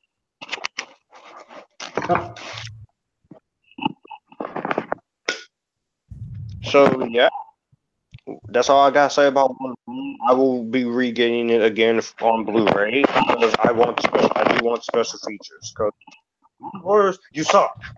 I'm not putting special features on your freaking DVDs. Yeah, I agree to do. They're off, which is the same company who didn't want to put the Ultimate Edition BVS onto DVD. What's wrong with you, Warner? Speaking of Ultimate Edition, let's talk about Justice League. Yeah. What is the grand finale? The grand finale of this 5 year, 6 year journey. I'm gonna start on this one. Go ahead. Saying this, I enjoyed the movie, but it's very flawed. I'm gonna open with that. Okay. Because for all this movie says directed by Zack Snyder, it's a Zack Snyder film. Yeah, this is clearly not Snyder's vision. It's not. Clearly not, because of all the reshoots. Yeah, and they adding the hell out of it. Yeah, the that's color tone. also some of the Happy effects. about. Yeah, let's just say that some of the effects are. Yeah. Yeah, they're not great. To quote Plinkett, "Oh my God, what's wrong with your face?" Clearly, no. Cavill's mustache in certain scenes. Yeah, I can tell which scenes are Snyder. I blame Paramount for that one. Yeah, Paramount the one you didn't want to shave it off. Exactly. I blame them because Warner Brothers even said that if you let us shave it, we will give you the money to do a fake mustache. But Paramount's like, nope, he's keeping it no matter what. You gotta work around it. Personally, if I had mine, I would have kept the beard in the movie instead of CGI it off. I think, Yeah, here's what I would have done, Chevy, is put him in a black suit for the whole movie and give him the I agree. Oh my God! That way they wanted to that way they wanted to CG it out. Yeah, for himself. Boom. But yeah, okay, here's the thing is, aside from the flaws and the continuity problems this movie causes, I enjoyed it for the most part. You know? This is kind of like Man 2 with his production problems. Yeah, I saw it as human too. Cut. I will say this. I will take this any day over Richard Lester's Super 2 and the original cut. Josh Whedon more than I trust Lester. Yeah, Josh Lester at least is a hack. Let's face it. Yeah, Josh Whedon has had good stuff. Serenity, Buffy, Agents of S.H.I.E.L.D. Please let that show get renewed. Season 6. I didn't think the final season, but who knows? Well, season finale is called The End, so I don't know what that means, but yeah. That's a good talking, Anyway, and I mean, because look, let's talk about some of the reshoots. Because let's think this way: Ben Affleck's hairline changes from shot to shot. It does. You can tell that Especially the scene where he's recruiting the Flash. Yeah, I didn't know it's that. That is mostly Snyder shot, except when Flash does a little brunch thing. His face looks different. His hair is a little different. And then when it comes to Affleck saying, I'll try to keep up, his whole appearance looks different. Yeah. It's like, damn! Yeah, you can tell there was a scene that would cut to pieces. Like, especially the trailer shit. Even with the fan edit version, I'm a fan of consider this movie. The fan edit, it does help, but it doesn't still fix all problems. Dude, it's better than what we were given. That's true. I'll take better than worse. Than nothing? Yeah. Pretty much. And yeah, the family, what the fuck was the point of them? That family was pointing. What's the point of them anyway? They had no helmet or Simon Peters. Like, who are these people? Why do they give it to them? I smell a Whedon thing. Yeah, it Either definitely. Whedon or Snyder. It could have been or studio. No, dude, that was a Whedon thing. I read it up. That Russian family was Whedon. Shit. But I think the biggest. Okay, here's what I think the biggest problem with this movie was: the 2-hour studio mandate. Yeah, that was a big problem. You can tell seen that. Okay. Because I think I heard Snyder's cut was around 3 hours. I would have bought that because that Snyder's movie all long as well. Yeah. I mean, watch Watchmen, anyone? Yeah, watch the open cut. Watchmen was 2 hours and 42 minutes in theaters. And the director's cut was 306. 306. But yeah, this is clearly not Snyder's movie. Or Whedon's movie. It's Nolan's movie. It's Studio's movie. Pretty much, it's a hodgepodge. Yeah, And it has a lot of continuity problems, especially with Cyborg's backstory. What couple of design from BBS doesn't really add up to this movie, which What do you mean? several content Trooper in BBS to Superman. Okay, Superman not dead. And we the dark side. Oh, and yeah, I'm gonna say this right now. Superman's resurrection is the equivalent to Vision's birth. Yeah, it doesn't make any sense. Was it the Snyder version or Whedon idea? I think it was a little of both. I don't know, because I read when Cyborg hacked the HK into this ship, he was able to detect foreign genetic material, which was the Codex, which is how it explains how Clark was able to come back. What? That thing is still classified even to. I thought the Codex would.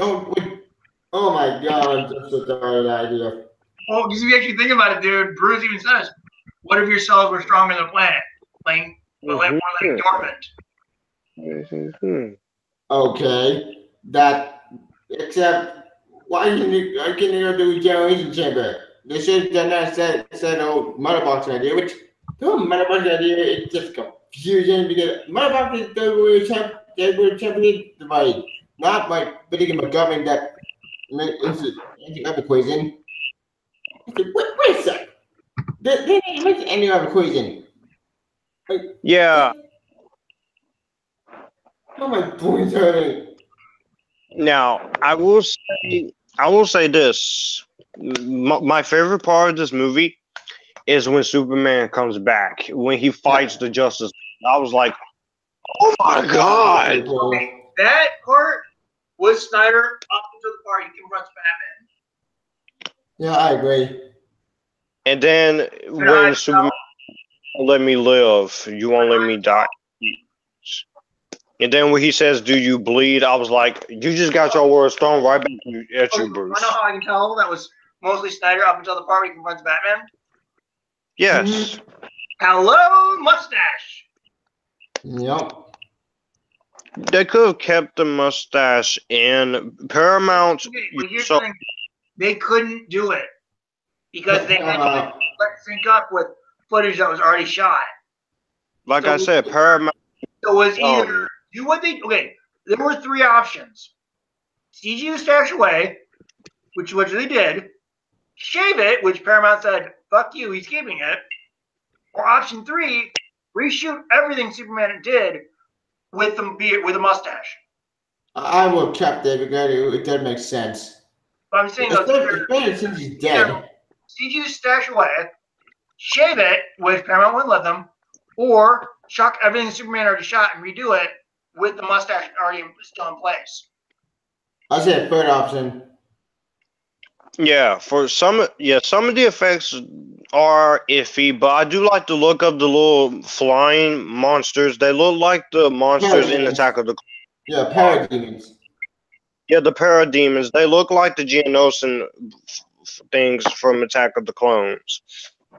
Which again makes sense because parademons were always like that, even in the comics and even at in the anime movies.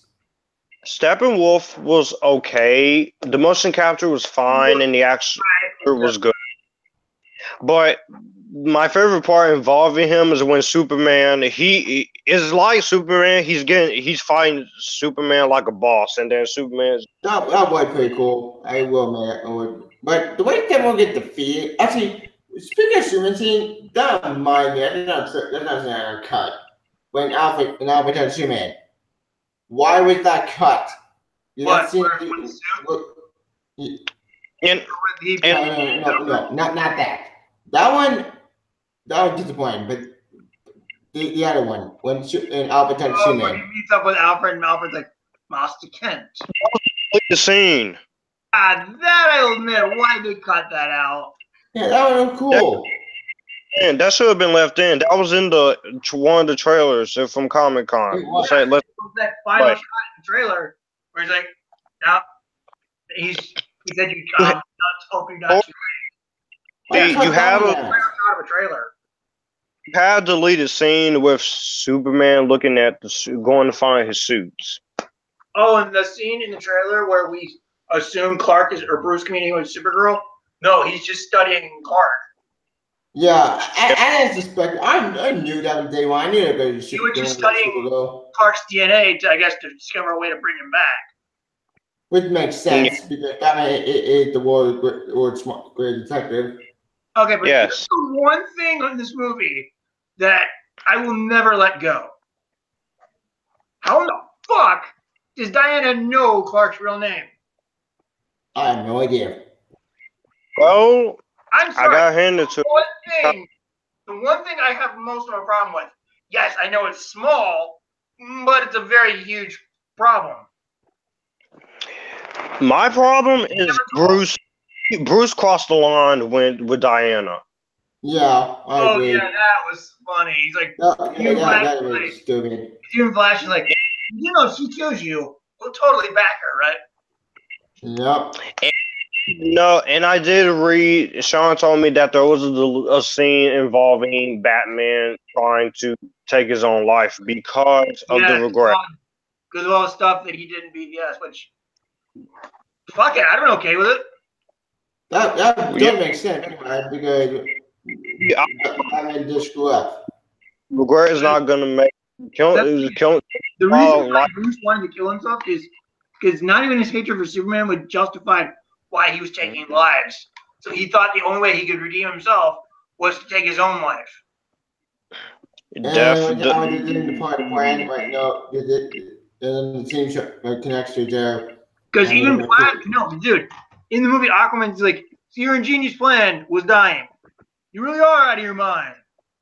Yep. And That was the thing. His plan was to die. He was killed. yeah. And speaking of Aquaman, I liked Jason Momoa as Aquaman. I like seeing the underwater world of Atlantis where we see Mera. That was pretty cool. Speaking of Aquaman, you ever that scene where Aquaman was trying to be recruited by Bruce?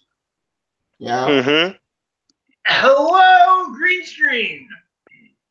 Oh yeah, they did cut that out. Shit.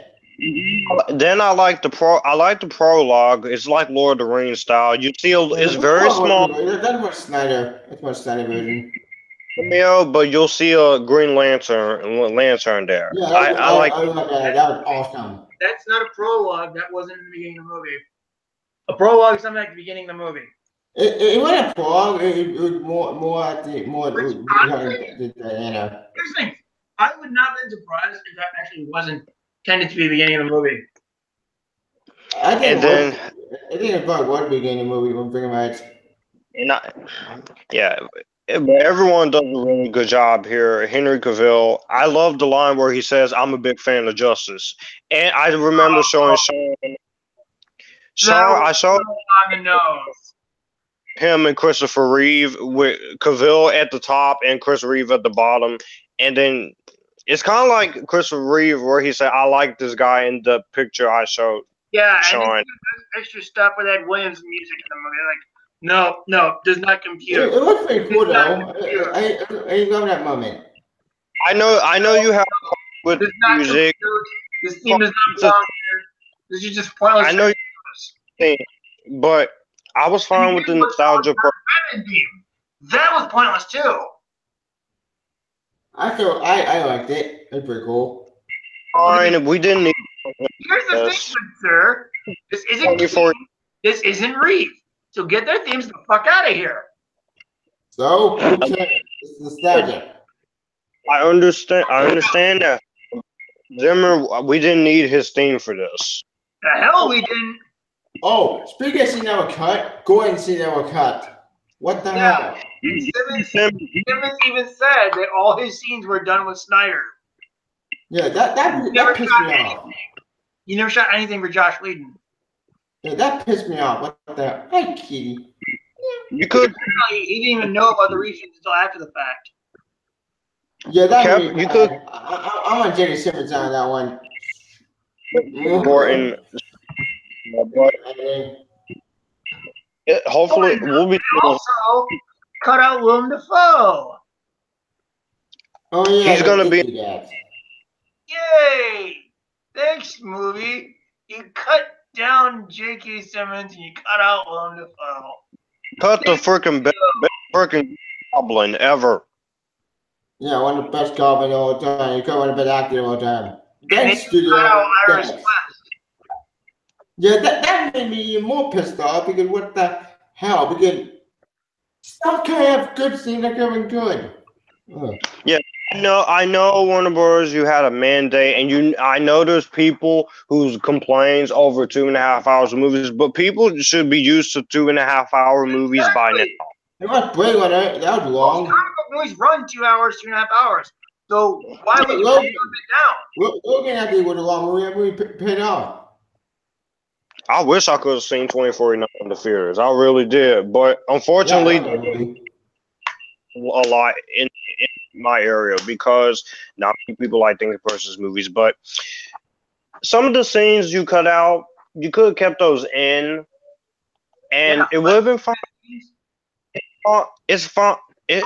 It's fine leaving those scenes in. It's not a big deal. All you're doing is just keep letting people see a longer film. What is wrong with a longer film? Oh, you people want to bitch and complain, all because the movie is too long, all because it's slow, all because you get bored. Crying River, but Yeah, exactly. What's that he said? Cry me a river. I mean, opening this phone about the Dark Knight Rises being here 3 hours. almost Lord of the Rings. I agree with Josh in this one. It's just stupid. Yeah. And yeah, I just half of you people who complain about run times today, you people are awful. Okay. Agreed. Amen. Amen. Okay, with bad movie, I can understand that. Well, with movie that need to be 3 hours, I don't buy it all. Bullshit. Multiple cuts, and you people can deal with that. What makes this any different? Yeah, well, like, don't want to movie that's long and boring, like watch the Titan franchise. Me. Now, when it comes to a Justice League movie being 2.5 hours, I would be fine with it. I didn't mind the color change. At least it's much more brighter and not less desaturated. That's true. It's oversaturated, dude. They overdid it. Yeah, It's they fine. did. The oversaturation is fine with me. It's better than desaturating, sucking the life out of people's face. Boo-hoo. Anyway, speaking of Justice League. the content issues, what's on our content issue?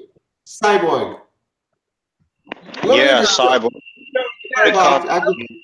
The mother box turned on when Superman died. That didn't happen in BBS. The mother activated. Yeah, exactly. Didn't we? I'll tell you. Correct me if I'm wrong, but didn't the mother box, I don't know, fucking levitate, fly over to him, and pretty much shock him near to death? Yeah, it did. It rebuilt his body. Exactly. So, what am I to say? Mother box rebuilt him, brought him back to life like in Justice League War, which. Okay, I still maintain Cyber Snapping in the movie. Cyber should be on the Teen Titans. Anyway. Anyways. But in this movie, they changed it into the mother Adam in there, which, what? That doesn't add up to this movie. Why did make continuity changes? Stop rebooting continuity. That doesn't make sense. Planets.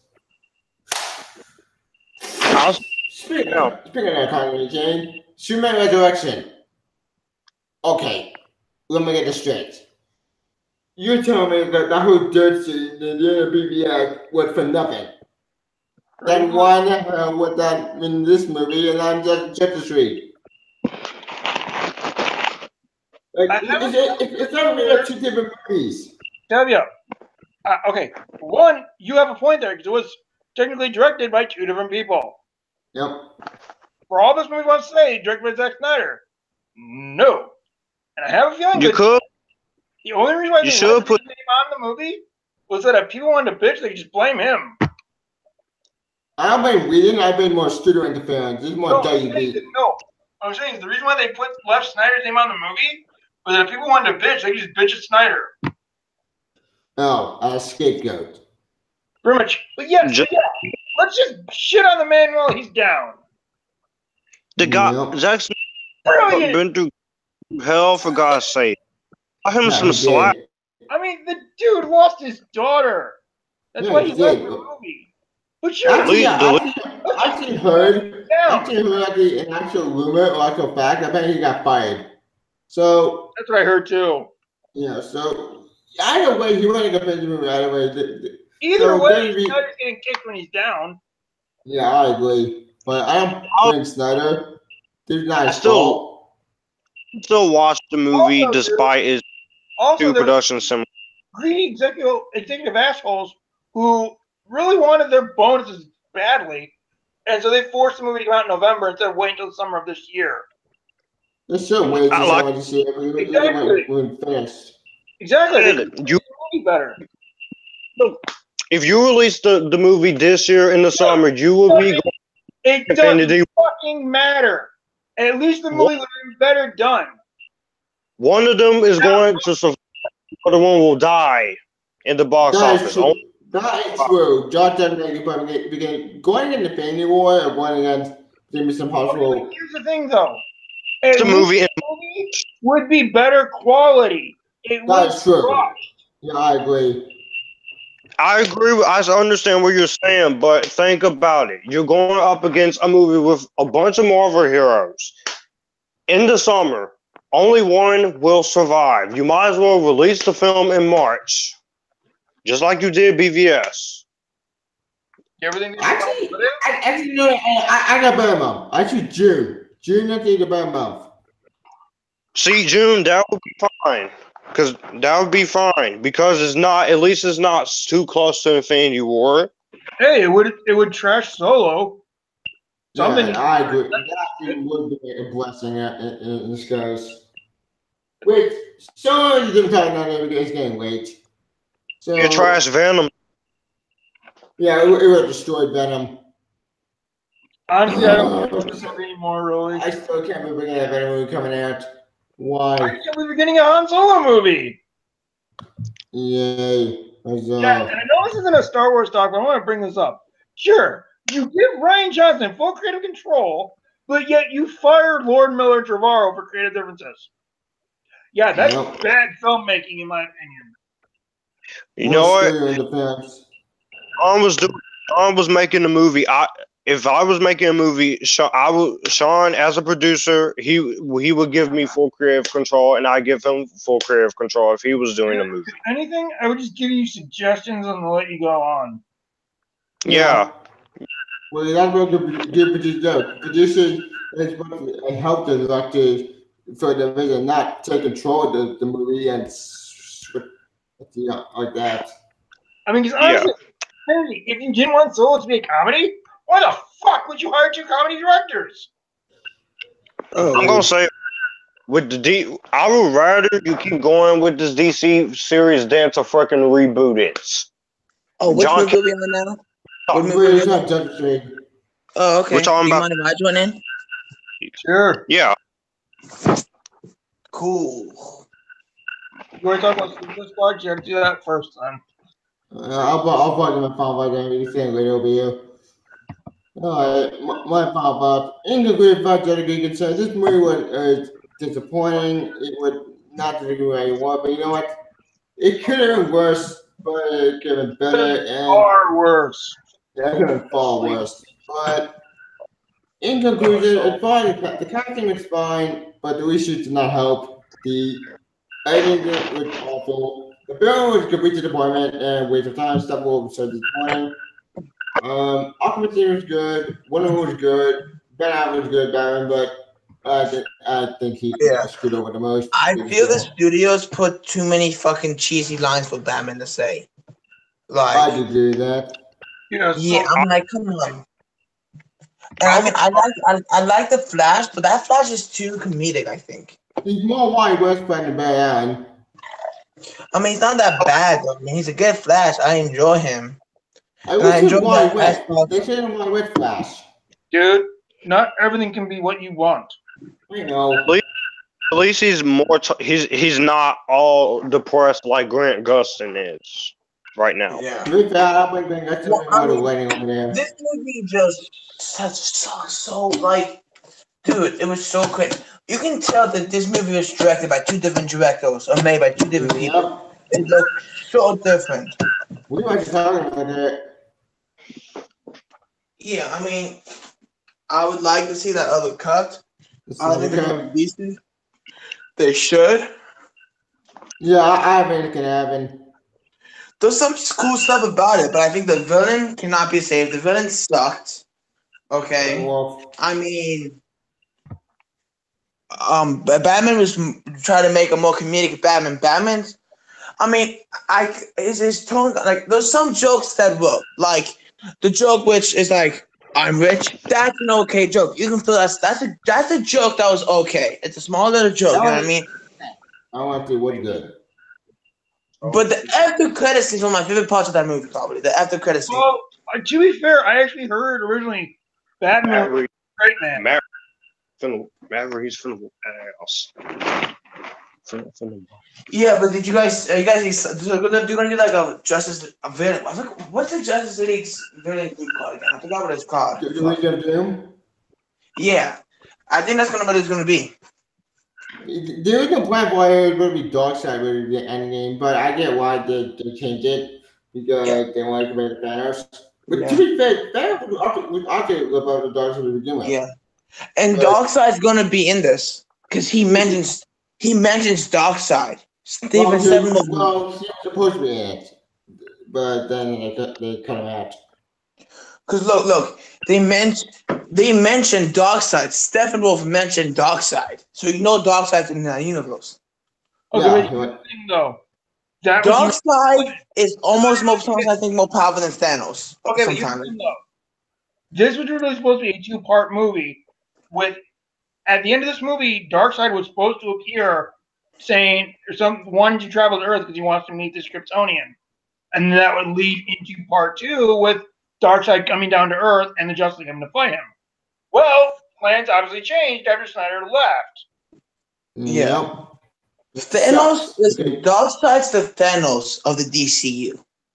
Yep, that's true. He is.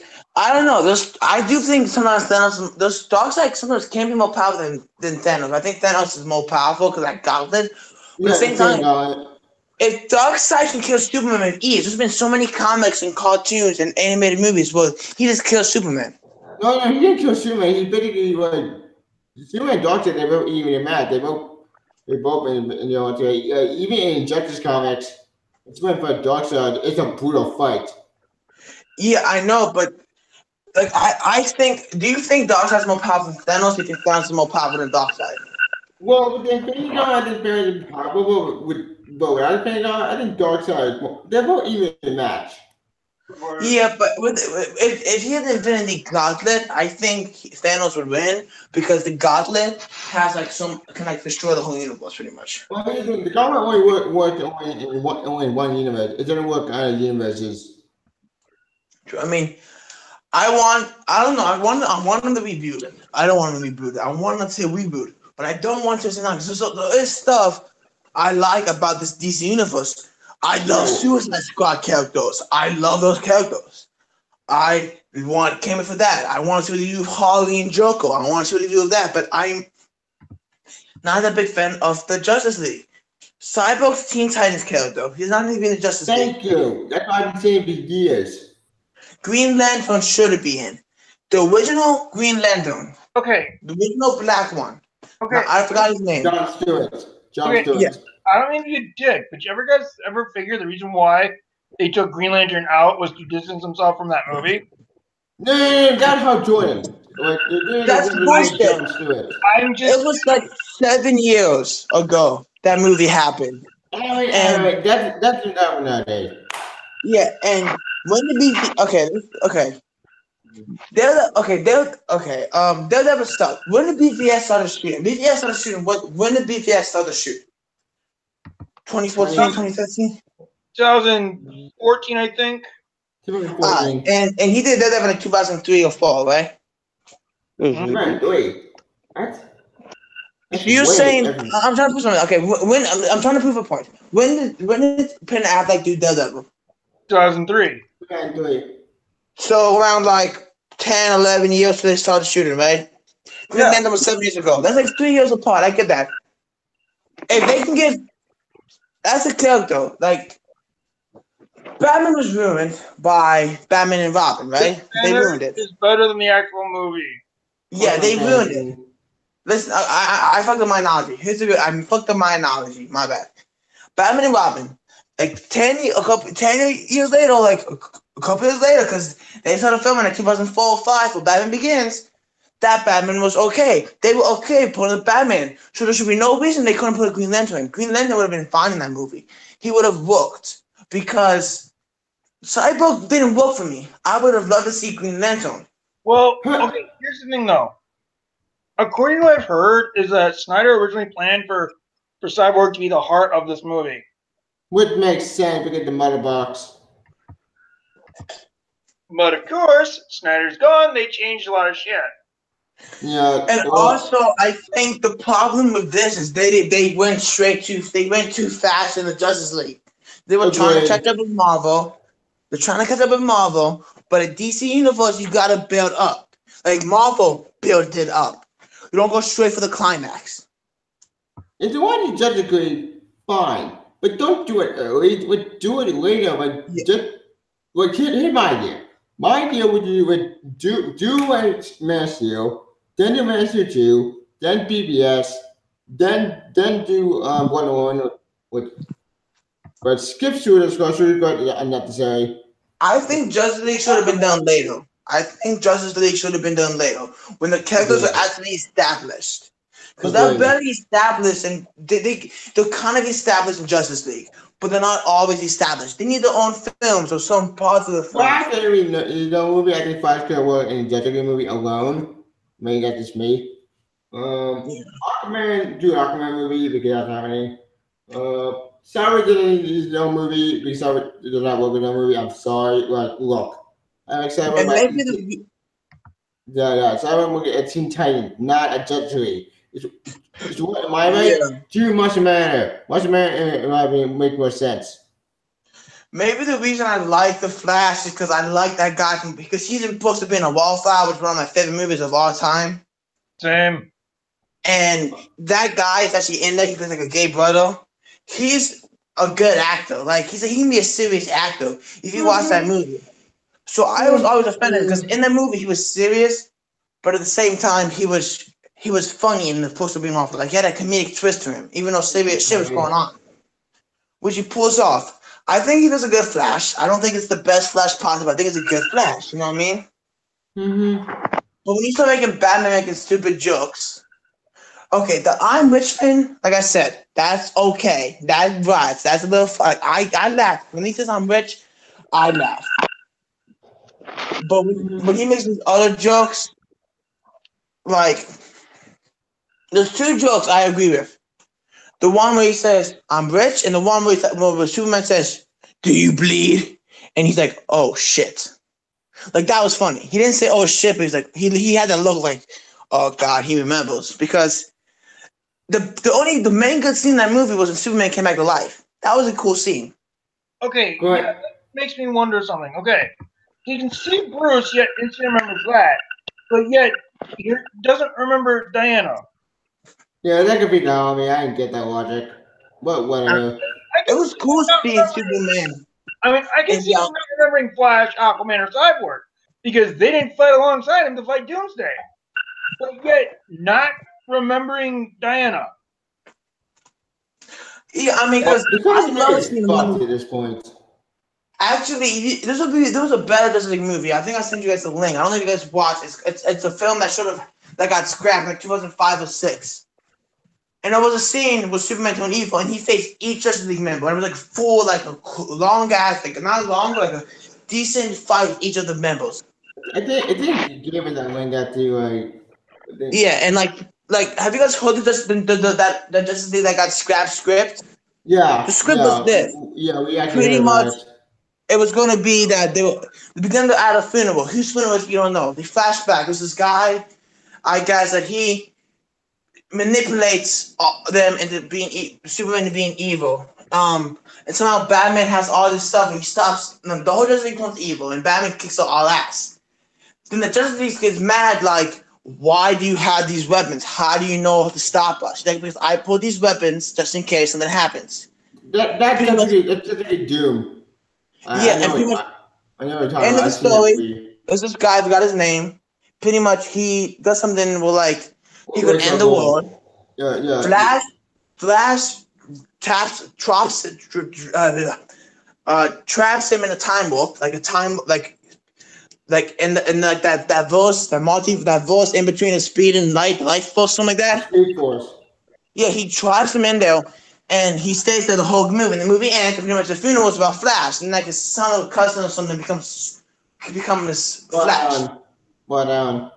That's the Justice League movie we should have. A movie like that. I would be okay with. I know what you're talking about. Infinite Crisis. No, it was called Justice League something else. Justice League Doom? Yeah, I don't know. Okay, when I guys send you links about the film that was canceled, watch those. I'm not sending you links to send you links. Those shits are like actually very cool. Like those facts. I know what you're talking about. I've seen that video before. Like you said, but anyway, it's kind of late over here, so I'll get my rating. All right. In conclusion, I give you rating a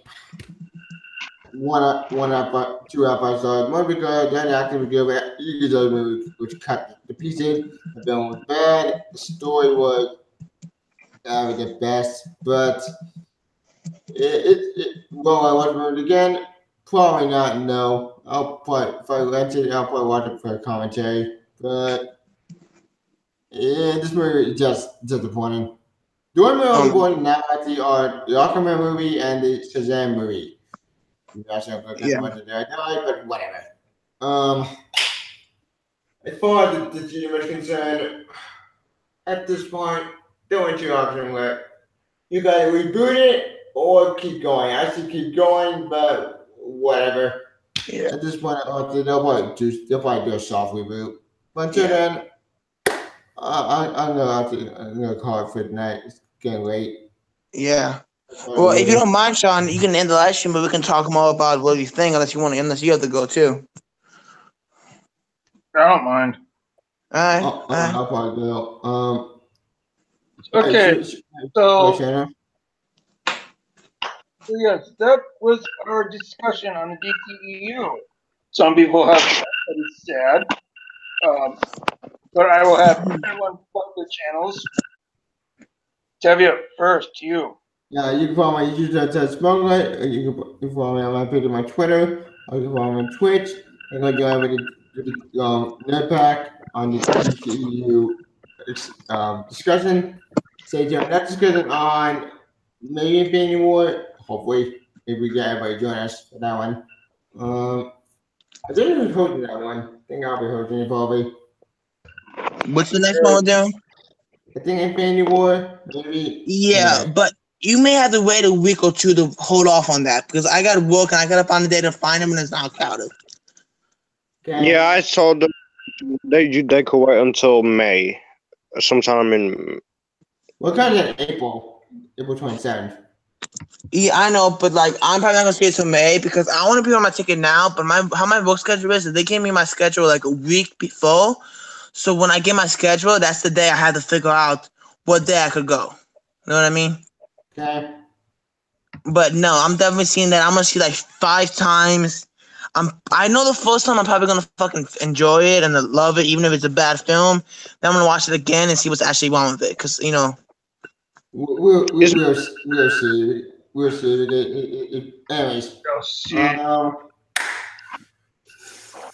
Where else? I think that's what it's. All right. Well, my channel's a Nuke Rider. Follow me. Twitter, Instagram's a Nuke Rider. Twitter's a Nuke Rider. I bet you go on Twitter. Nobody uses Twitter anymore, unless you're Donald Trump. Use Twitter in the middle of the night at 2 a.m.